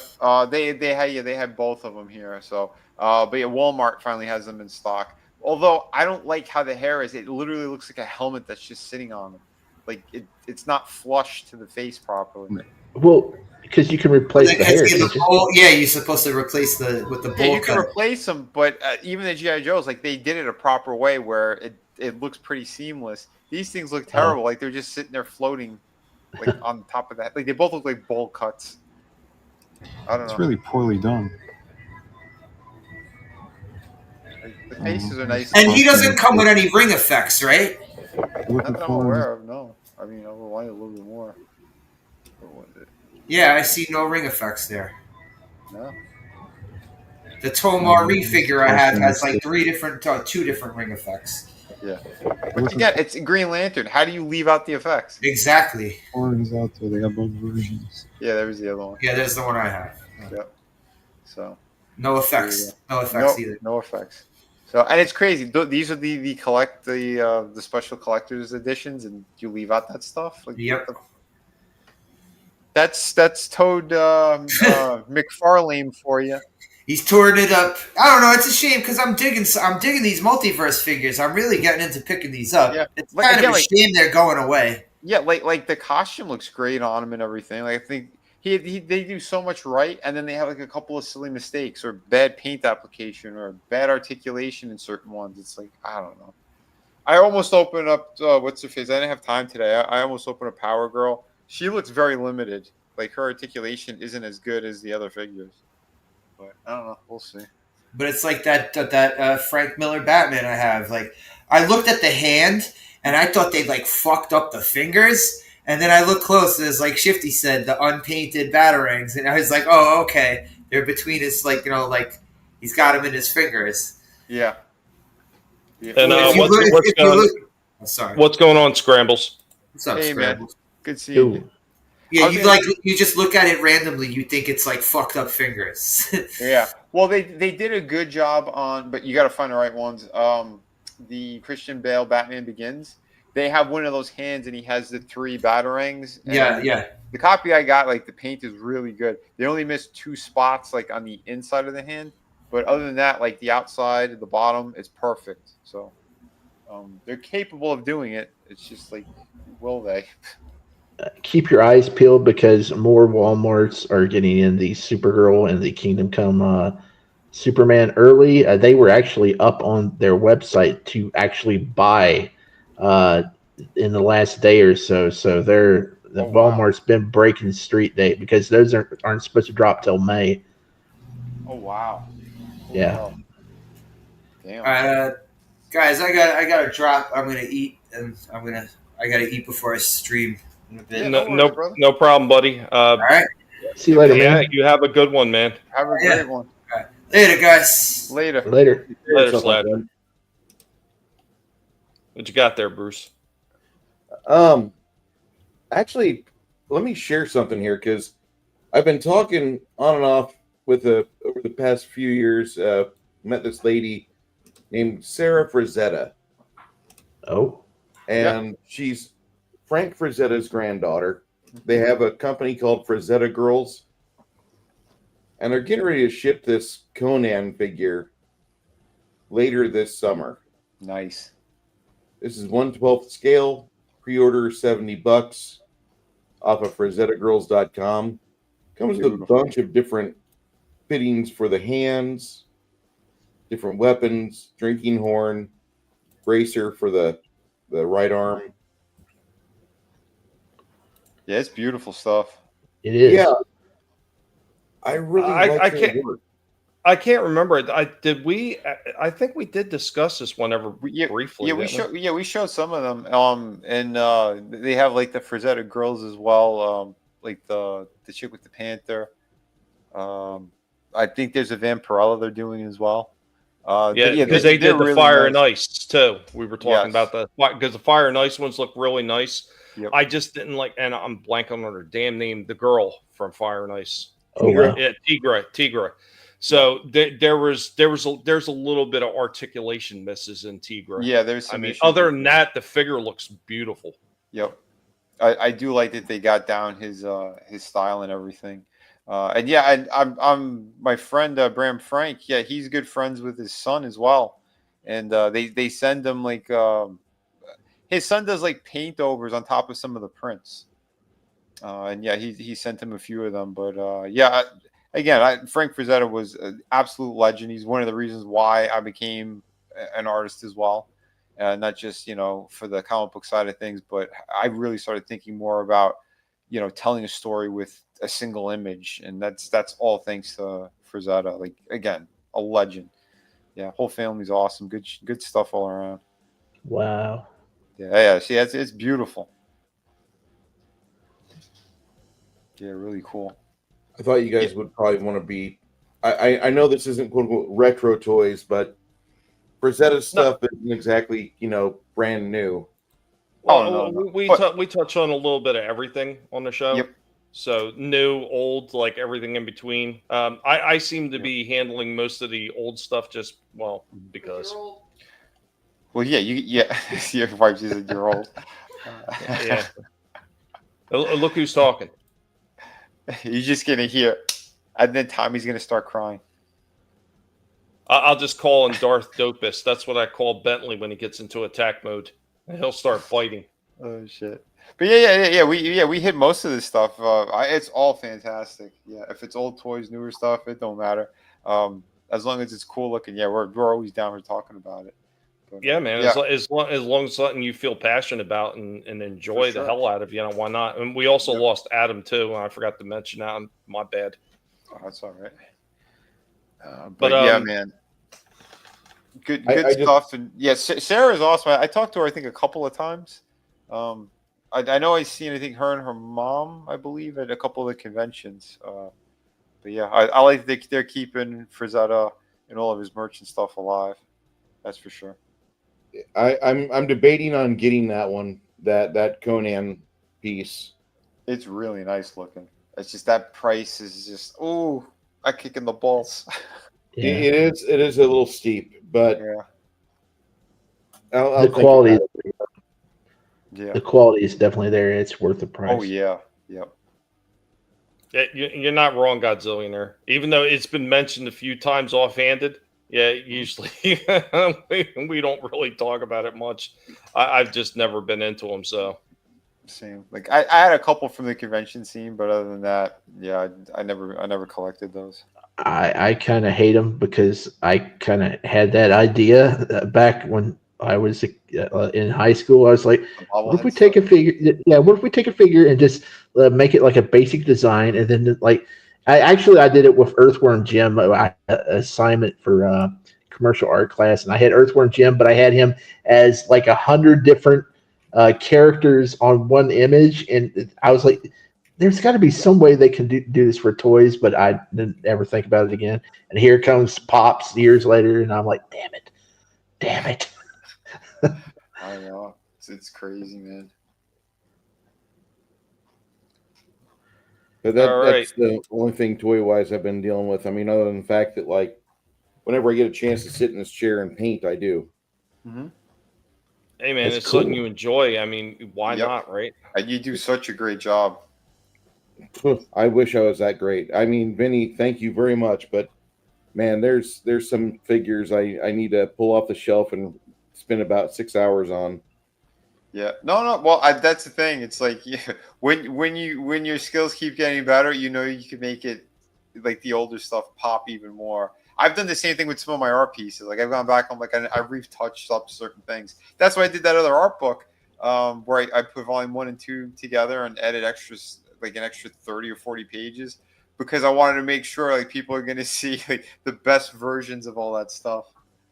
Because it's it, man. It's like you want to keep touching up things.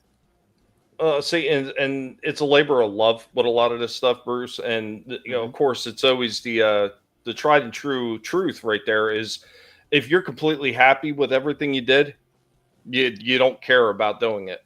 I mean, I don't care what it is, whether it's painting figures, doing customizations, or even creating videos and stuff, if you're just happy with everything you did the first time through, you don't really care about doing it. I mean, everybody really enjoys what they're doing. They're like, I wish I would have did this instead. I don't like how that turned out. I should have added this, or I should have done that, or I should have painted it this way. You know, there's always something, always something. Yeah. But yeah, I got a couple more things here.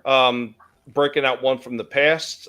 Indy, once again, one of the hardest working pigs now in the collective. Indy is bringing you some old school toy time. Guys, hope you enjoy this.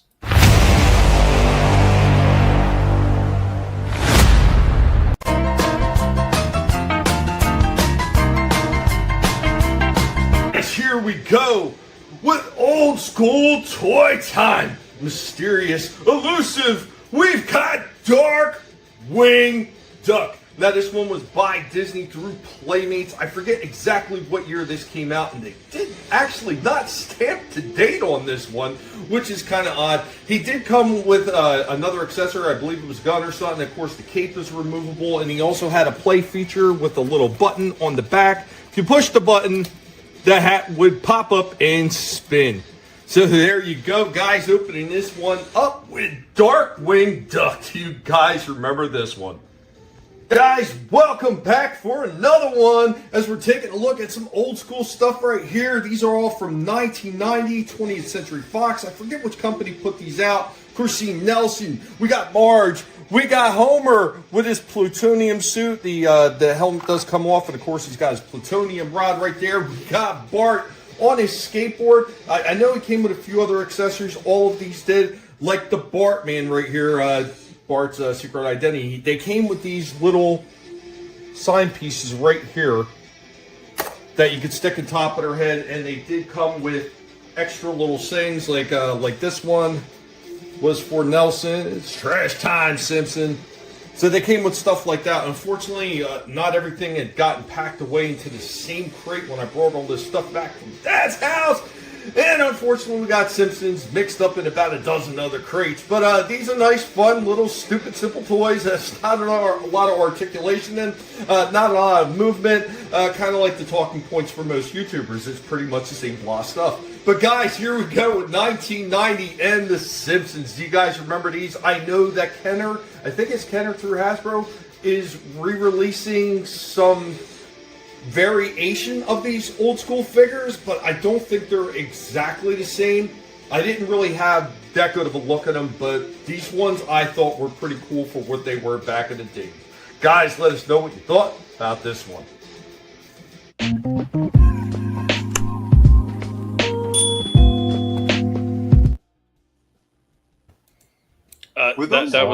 That was a love letter to Vinnie. Bye, Vinnie. Where are you going? Bye. Oh shit. Were those like based from specifically the cartoon or the video game? I believe they were all cartoon. Okay. Yeah. I never had those. I got the ones that came later, the Playmate ones. Okay. Those ones I had a good number of them. If it was the video game, Bart would have been wearing a blue shirt, so I think it's. Oh yeah, that's right. Yeah. Real quick, I have one thing to get back to. Ancient One sent a fake super chat earlier. Class size bag of premium guinea pig treats for Tommy, the guinea pig, his wife, and the guinea pig pups that day to come week out of complete happiness. Thank you, Ancient One. Appreciate that. Maybe one day when YouTube decides to leave me the hell alone, 6+ years later, let's see if maybe I'll get to the point where maybe that'll be a reality, but I am not going to hold my breath. These sons of bitches. But yeah, there was that. I know with all the Simpsons stuff that Vinnie has been eyeballing and Googling that we had to give him a reminder why he needs to buy more of them. What are you talking about? I've been thinking about picking up a couple extra. I've almost bought what's the groundskeeper Willie the other day, and I was actually debating about buying Otto because I saw he came with a guitar, and I was like, hey, he would go nice next to my Slash figure with that guitar. Oh, but, yeah. But that Darkwing Duck, that was cool stuff. I actually But one of my first eBay purchases last year when I got back into collecting, I found a early 2000s Funko had made some DuckTales figures, and I got a Scrooge McDuck, and I ordered it, and it came in a bubble mailer across the country. I'm in Virginia. It came from California to Virginia in a bubble mailer, and the figure was trash. The package was trash. And what had happened was the guy that sold it to me, he was out of town for like a month, so he let his 11-year-old package it, and yeah, he put in a bubble mailer. I got my money back on it, but it's unfortunate. I would have liked to have it because it was a good deal because that figure is kind of pricey. I got a pretty good deal on it, but when it got here, it was wrecked. That sucks. And that's one of the things as somebody who's not only bought but has sold a ton of shit over the years on eBay. One of the things I take great pride in is making sure everything that I pack is going to arrive to the buyer in good shape.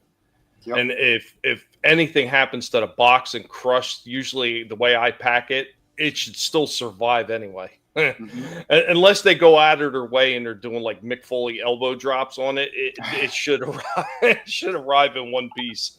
I don't get when these people take no pride in selling that shit. I mean, somebody spent their money, went to your page or whatever, and bought that from you. Mm-hmm. At least take a little bit of pride and make sure that person is getting the respect they deserve for purchasing your item. Go ahead, Shifty. Yeah, I mean, that's the only horror story. Well, other than the neighbor's dog eating one of my Ewok figures that came in the mail because I had left it. The guy left it on the porch, the box, and the dog came over and ripped it open, ate an Ewok. But I've had a lot of good luck with the packaging. I bought a lot of the old Farscape. They made figures, and those were kind of pricey. Some of them in the collection I bought. The guy wrapped all of them up. It was like 7 in a box, and he had probably about 2.5 inches of bubble wrap wrapped around each one of them, and paper and packing peanuts. And I couldn't believe how well packed he had sent that to me. It was really cool. That's somebody who enjoys making sure that the person's getting what they want. Obviously these people enjoy those things or they wouldn't be looking for these things online to purchase them. And that's the same stuff I do. I always tell Vinnie, anything I send out to somebody, I package it for war because I don't trust the postal system. Oh yeah. I've told you some horror stories, but why do you think, everyone started calling me the freaking fulfillment king?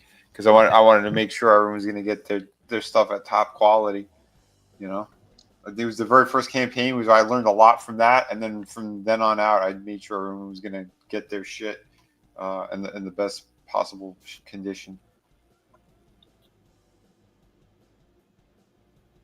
Way it should always be. So I got one more here. Trying to find something so I could show off the one listing that I have on eBay. But as always, the internet is not cooperating, and I guess I shouldn't be surprised. Because this is the way it always goes with this damn internet. I wish CenturyLink would get their freaking act together. But once again, something else that I'm not holding my breath for. But we got one more here. Indy, once again, Hardest Working Pig here. He's got something, toys from the past. So, guys, here we go. Indy, take it away. How you can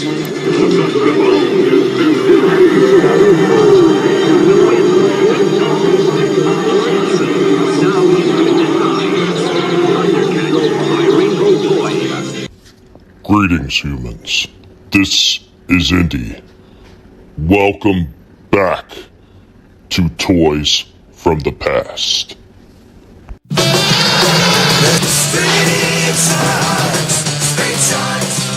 On today's Toys from the Past, we will be delving into a franchise created by Mattel, Street Sharks. The action figure line ran from 1994 to 1997. The line was considered a huge success. The line was actually inspired by the success of Dino Riders. Street Sharks had a total of 36 figures, shark hand puppets, 8 vehicles, and even an exclusive mail-away figure. Now, while Street Sharks did run from 1994 to 97 as an animated series, the figures only lasted up until 1996. There were also a series of comics. Now, these comics were released in 2 separate series, each consisting of 3 comics. And who are the Street Sharks? Well, the cartoon explains it best, even though there were some changes in some of the comics. So the Street Sharks tells the story of these 4 boys whose father was kidnapped and turned into a monster by the evil scientist Dr. Paradigm. Then, when the boys try to rescue him, Dr. Paradigm turns them into anthropomorphic sharks. And like many other toy franchises of lately, Street Sharks has had a return in 2024 with new figures that are highly detailed and a lot more articulation than the original ones.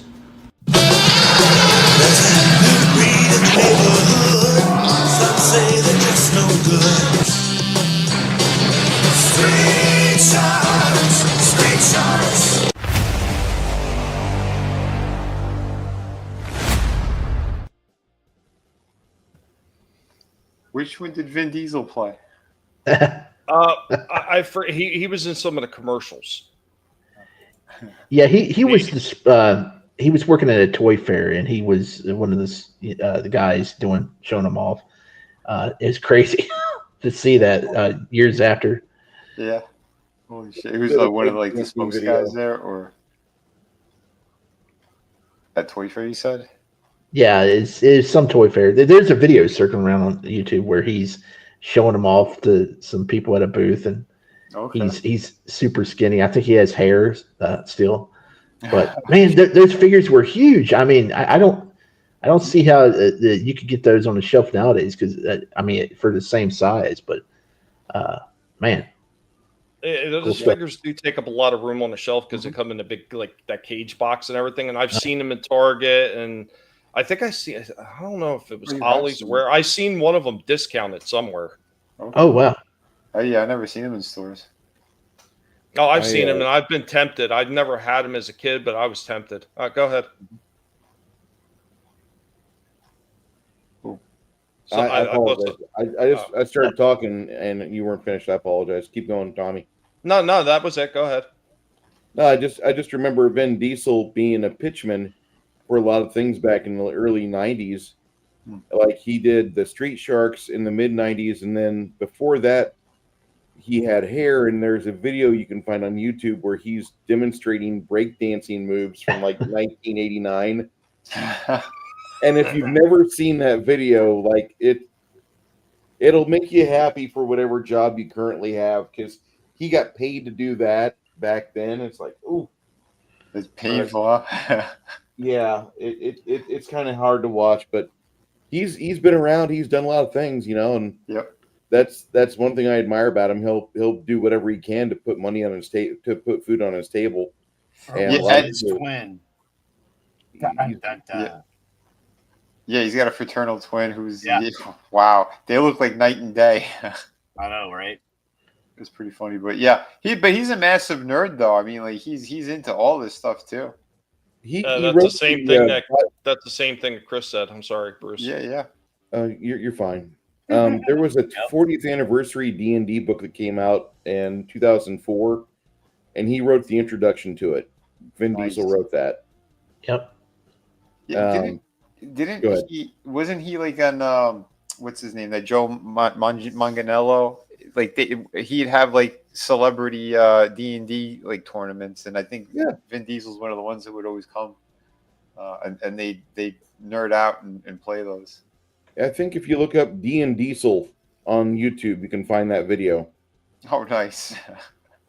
Came out about the same time the last Witch Hunter movie came out, which if you saw that movie, I feel sorry for you because it's really not that good. Yeah, never seen it. I was actually expecting it to be much worse. I'd caught it on Tubi.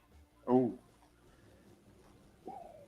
Then again, I see a lot of weird things come across Tubi, and it's always we'll take a. Like last night, I watched something called Vamp.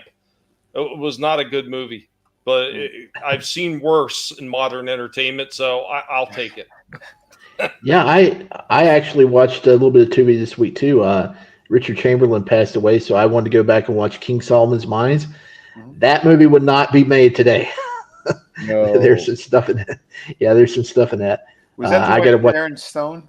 Yeah, they got a sequel to Alan Quartermain and the Lost City of Gold. I think I haven't seen that one. I need to check that out. Yes. That's on Tubi too.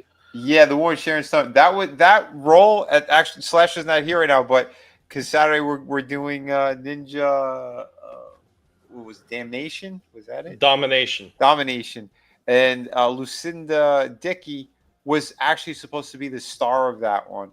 Oh. And it ended up going to Sharon Stone because of how poorly Breakin' 2 did, and then the Ninja movie kind of shit the bed. Yeah. So, yeah, we got some info for Slasher on that. But yeah, Chris. Chris he's talked about that whole thing when Vin Diesel. He went to the video game company that Chris was working at the time, and he was trying to pitch his product, his idea. And no one knew no one believed it was Vin Diesel.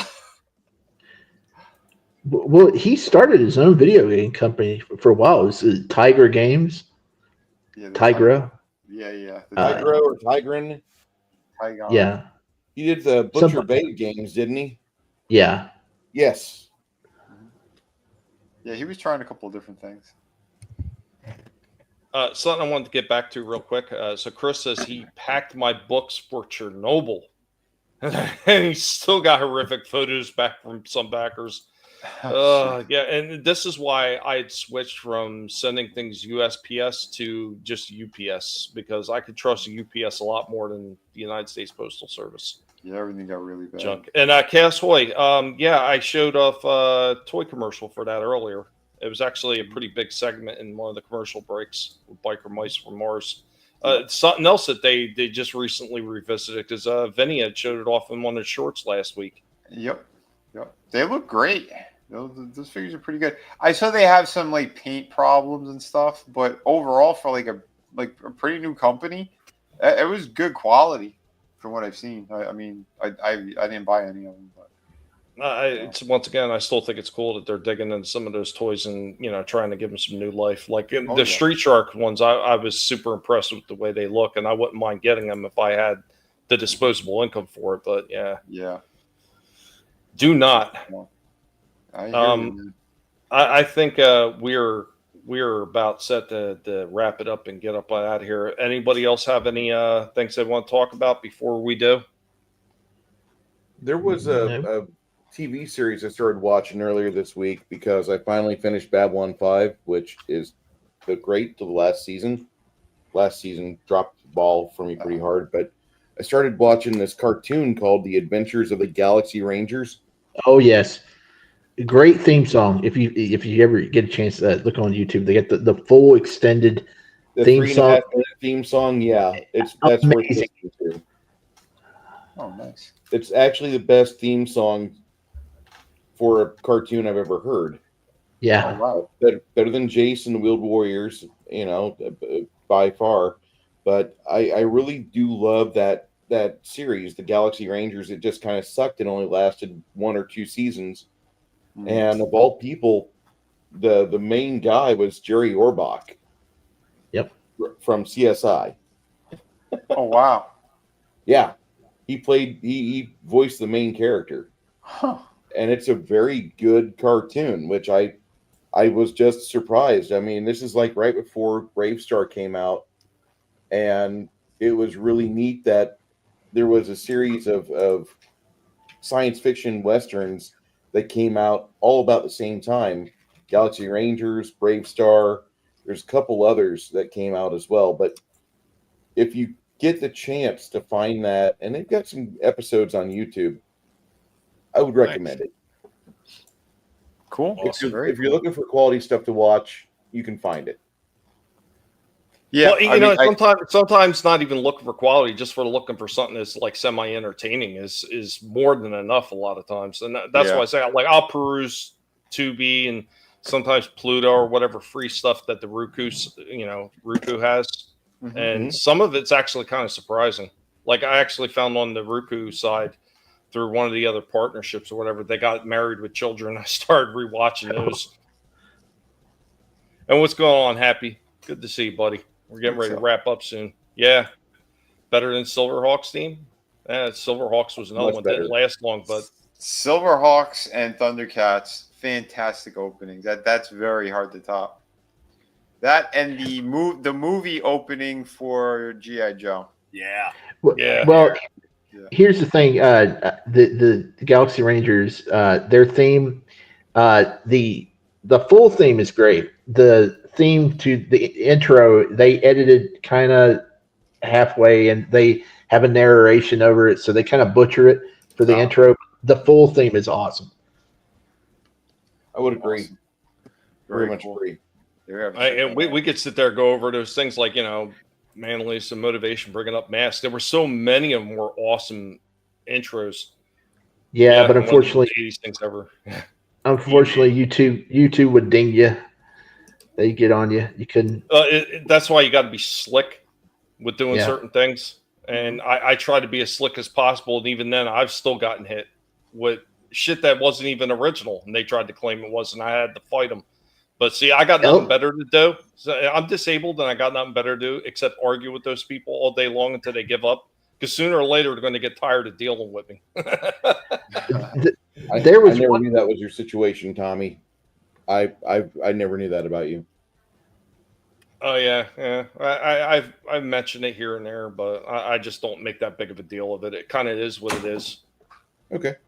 Am I the only person that saw the Superman trailer? Because I haven't heard you guys talk about that. That they sent out like a 4-minute trailer of it today, and you can see the Fortress of Solitude. That was pretty cool. I've been iffy on that so far. I'm not down with the CG dog yet, and I think the score isn't great from what I've heard of it. But that scene it was pretty cool. I'm just waiting for Tord to the figures for that. It should be in the weeks. Yeah, he said he's doing. Yeah, he is going to do it. He'll be able to release it before the movie comes out, but before he loses the license. I think he said the same thing too with the Supergirl. Like he's going to be releasing her figure as well, but I think it's because she's in it. She's in this film, so I believe. They could show it. It's the girl from the young version of the one from House of the Dragon. Yeah, Millie Alcock. Yeah, I think that was her name. Yeah. She looks a little bit like the one from Land of the Lost. Who's playing Superman? David Corn. Yeah, the Temu version of Henry Cavill. You pass. But yeah, like I said, I'm not on board at all. I have I told you guys I am not supporting James Gunn. I've had encounters with people who are some of his close friends who are complete scumbags, awful people. And James Gunn, he had 12 of I think it was about 12 of his closest friends were arrested for being child stuff. Ooh. So I want nothing to do with what that guy does. No. Yep. Especially after that horrible Suicide Squad where the Weasel lives. I mean, come on, he's the Weasel. Yeah, we may have to also quit supporting another action star of the 80s. I saw something break on Twitter. We're talking about that tomorrow. Yeah. Tomorrow we're hitting that. Yeah. Well, he hasn't been relevant in quite a while anyway, let's be honest. No. Well, I liked him in Expendables, But again, okay, how long ago was that? What the hell has he been in? Yeah. Nothing. He's been in nothing. Absolutely zero. Well, no, he has been in something. I would much rather him be in nothing than him be on every fucking bad movie like Steven Seagal. Yeah. Yeah. Oh my God. I mean, we got the little bit of stuff back. We're old enough that we got to see it new. But like I say, he has not been relevant in decades, man. Like, And Chris, Jean Claude, goddamn, I always said Jean Claude Van Damme it. Damn it, yeah. And Slasher was in the chat. He said Cops had an awesome intro too. Fighting crime. Oh yes. Each time. Yeah, Cops was awesome. It's Chris a good thing. The Mask intro, Illusion is the Ultimate Weapon, topped on the German music Billboard charts for a year. No way. Oh shit. That's crazy. That's amazing. Yeah, it's a good thing Rob Van Dam has retired because that would affect his career. Oh shit. Yeah, the pig's got to You get out won't of be here getting soon. royalties on those animals anymore. Curtis said he started Severance pretty good. He's also said that he's got a whole bunch of list of damn it, Val Kilmer movies that he's going to be going through. Oh, that's I don't cool. know why I blanked on that. Nice. It's the spine. It's the spine. The spine is killing me. But we are going to go around the horn, as they say. We're going to go around the panel, and everybody's going to let you know what they got going on, where you can find them, and we are getting ready to bounce up on out of here. So let's hand it over to our first victim. Hey, Prime, what do you think Megatron's gonna do to Starscream? Nothing gentle, I would say.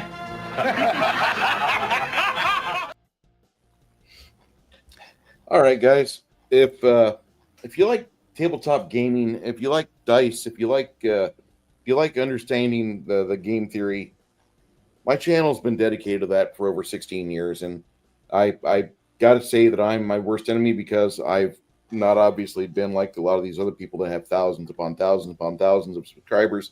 My attitude gets in my way.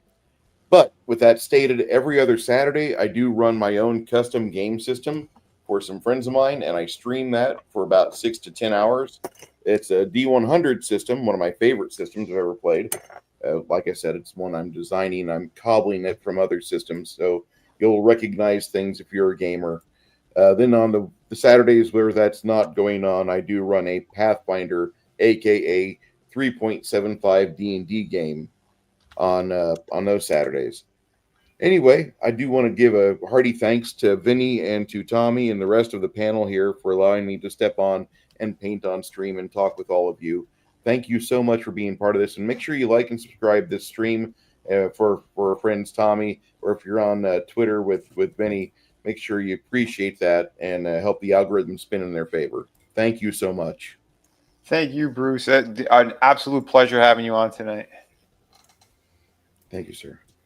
All right. It actually took me the entire time you were talking because of how bad my internet is. But there goes Bruce's link for his YouTube channel in the chat. Jesus, I hate CenturyLink. They suck. They suck 7 different ways to Sunday. Thanks for stopping on, Bruce. And I'm glad that you had a good time. And I love being around here. Hey, that's all that matters, man. As long as you're coming on, you're having fun. That's Right. all that matters. And we're gonna kick it on over. Hey, I'm stuck! I can't transform! Ow! Thanks! I think. Hey, thanks for having me on again. I really enjoyed the being here and talking some toys and seeing Bruce's cool paintings he's got going on there, painting them figures, and Adam's collection, and all this good stuff. Yeah, you can find me on Twitter or X or whatever you want to call it these days. It's ShiftyGism. That's Shifty GISM. And tomorrow night, about 8:30-ish, I'll be here on YouTube with the Austinator on his channel, along with our friend Rome's, and we'll be talking some wrestling news and what all is going on in the industry, and as we build towards WrestleMania in 2 weeks, and this year's looking like it's going to be a super boring show, but yeah, check us out. Awesome. Thanks, Shifty. I'm glad you can come on again. Like I said, anytime you want to come on, just let me know, and we will throw you the link, man. Hey, it's fun. I had a fun time. Awesome. All right. Adam, I'm sorry. I'm running out of clips. I need to add more. It's all good. Shitter was full! That's right. I can't help you when your shitter is full, but if you live in the Michiana area and need some landscaping and LP services, check out Project A. Yeah, this has been a lot of fun, man. And I really don't have anything else other than we're going to be hanging out with Slasher on Saturday, tomorrow with Vinnie, Sunday with Vinnie doing Dexter, baby. And back here, of course, on Thursdays. And don't worry, man, nobody's got thousands of subs because it's all AI and bullshit. So, but this isn't. This is people talking about collectible past, whether it's toys or vintage games or no matter what. We're just here to have fun. You can check me out on Fun University 1975 because every day that I'm on there, we give a big FU and have nothing but fun at Fun University. And we'll be doing all kinds of fun stuff. I talked with Tommy and Vinnie, and we might be launching CC there eventually. Come check that out and find out what CC is. Because remember, Fun University, before that, we had Double D for Digital Distraction. And we're all part of the United Underground here, baby. So, yeah, we're here to have fun. Again, if you're in the Michiana area, we've been having a lot of storms. Everybody has. We've had trees down and everything. This is a company that I have hired and worked with us being disabled and not having all the money. They are a family-ran, legit company. So that's why they're supporting what I do here, and I'm helping them as well with a little bit of the advertising and might be running some of their social media. So that's why that's on here. But no, I want to thank the panel. I want to really thank, again, Tommy, for doing this every week in the pain that you're in and all the other bullshit you're going through, man. Again, thank you for keeping this going. I appreciate it. Obviously, everybody watching it is, and it's just fun to show off the collections that we have no matter what they are. Until next week, everybody. Thanks, Adam. Yeah, brother. Thanks, buddy. Oh yeah.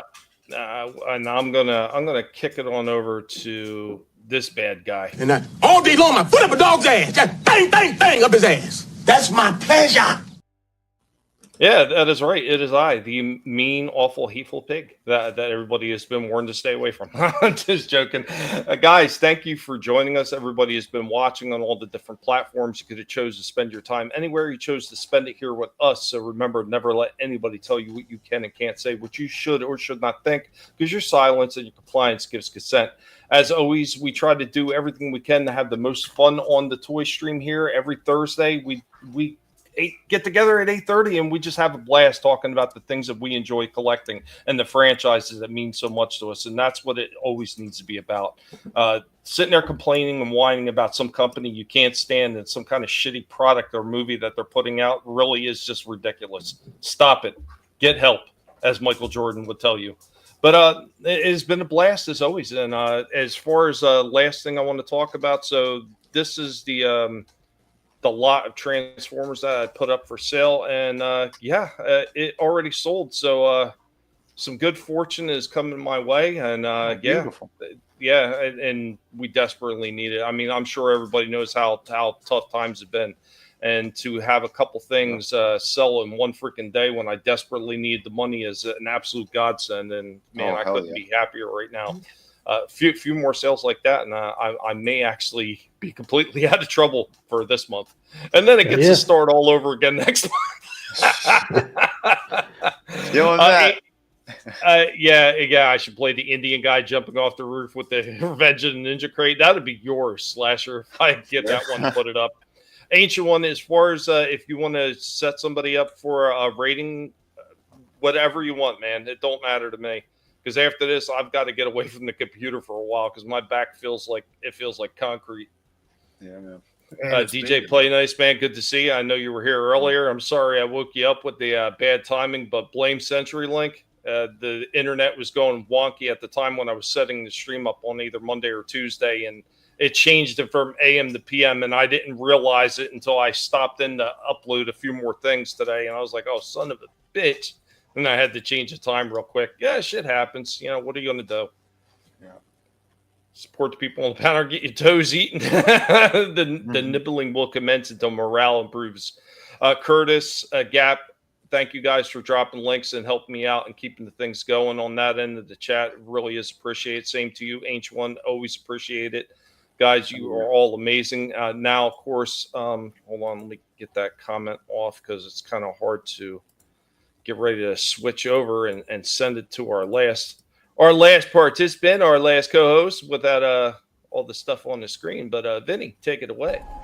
It's me, Mario Kartitis. Oh no.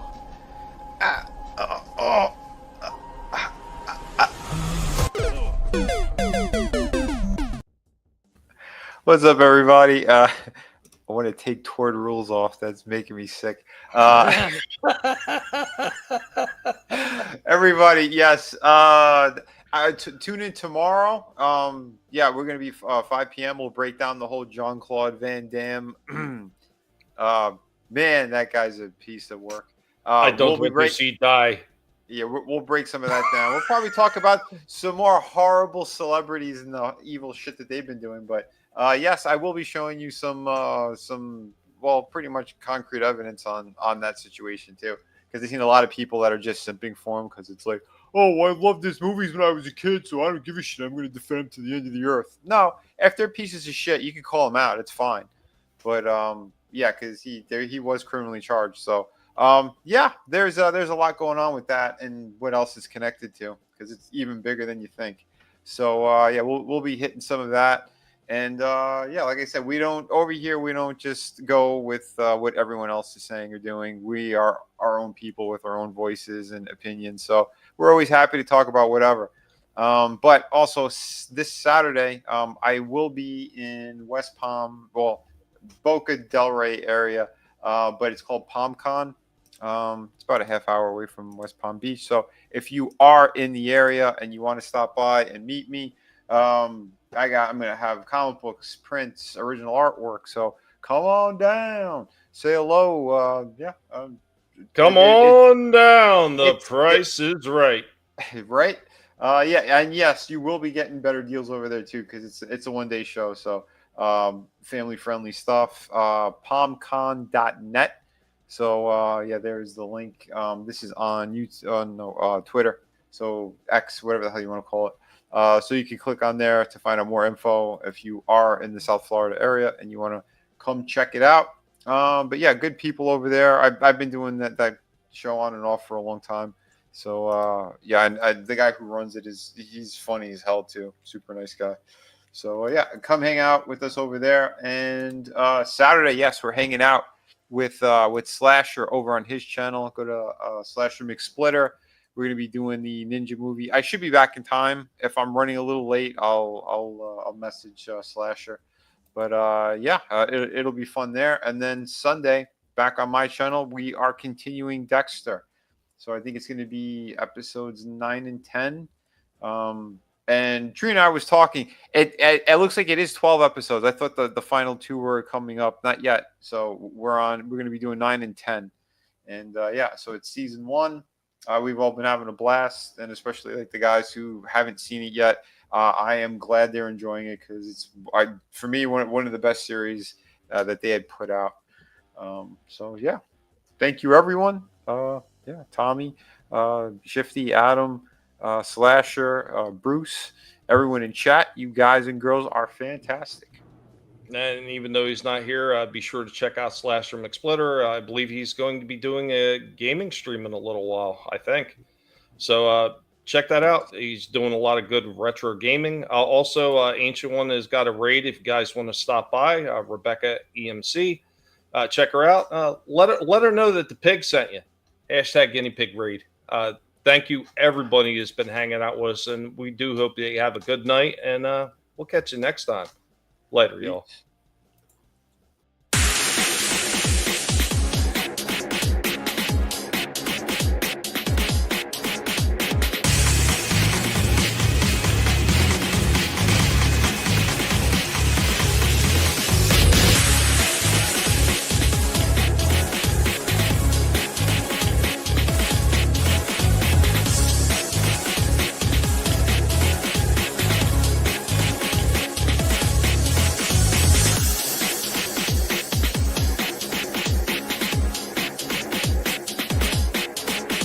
You better run, Mojito. You what? I thought you said don't move. That was before. Now, you run. Adios, amigo.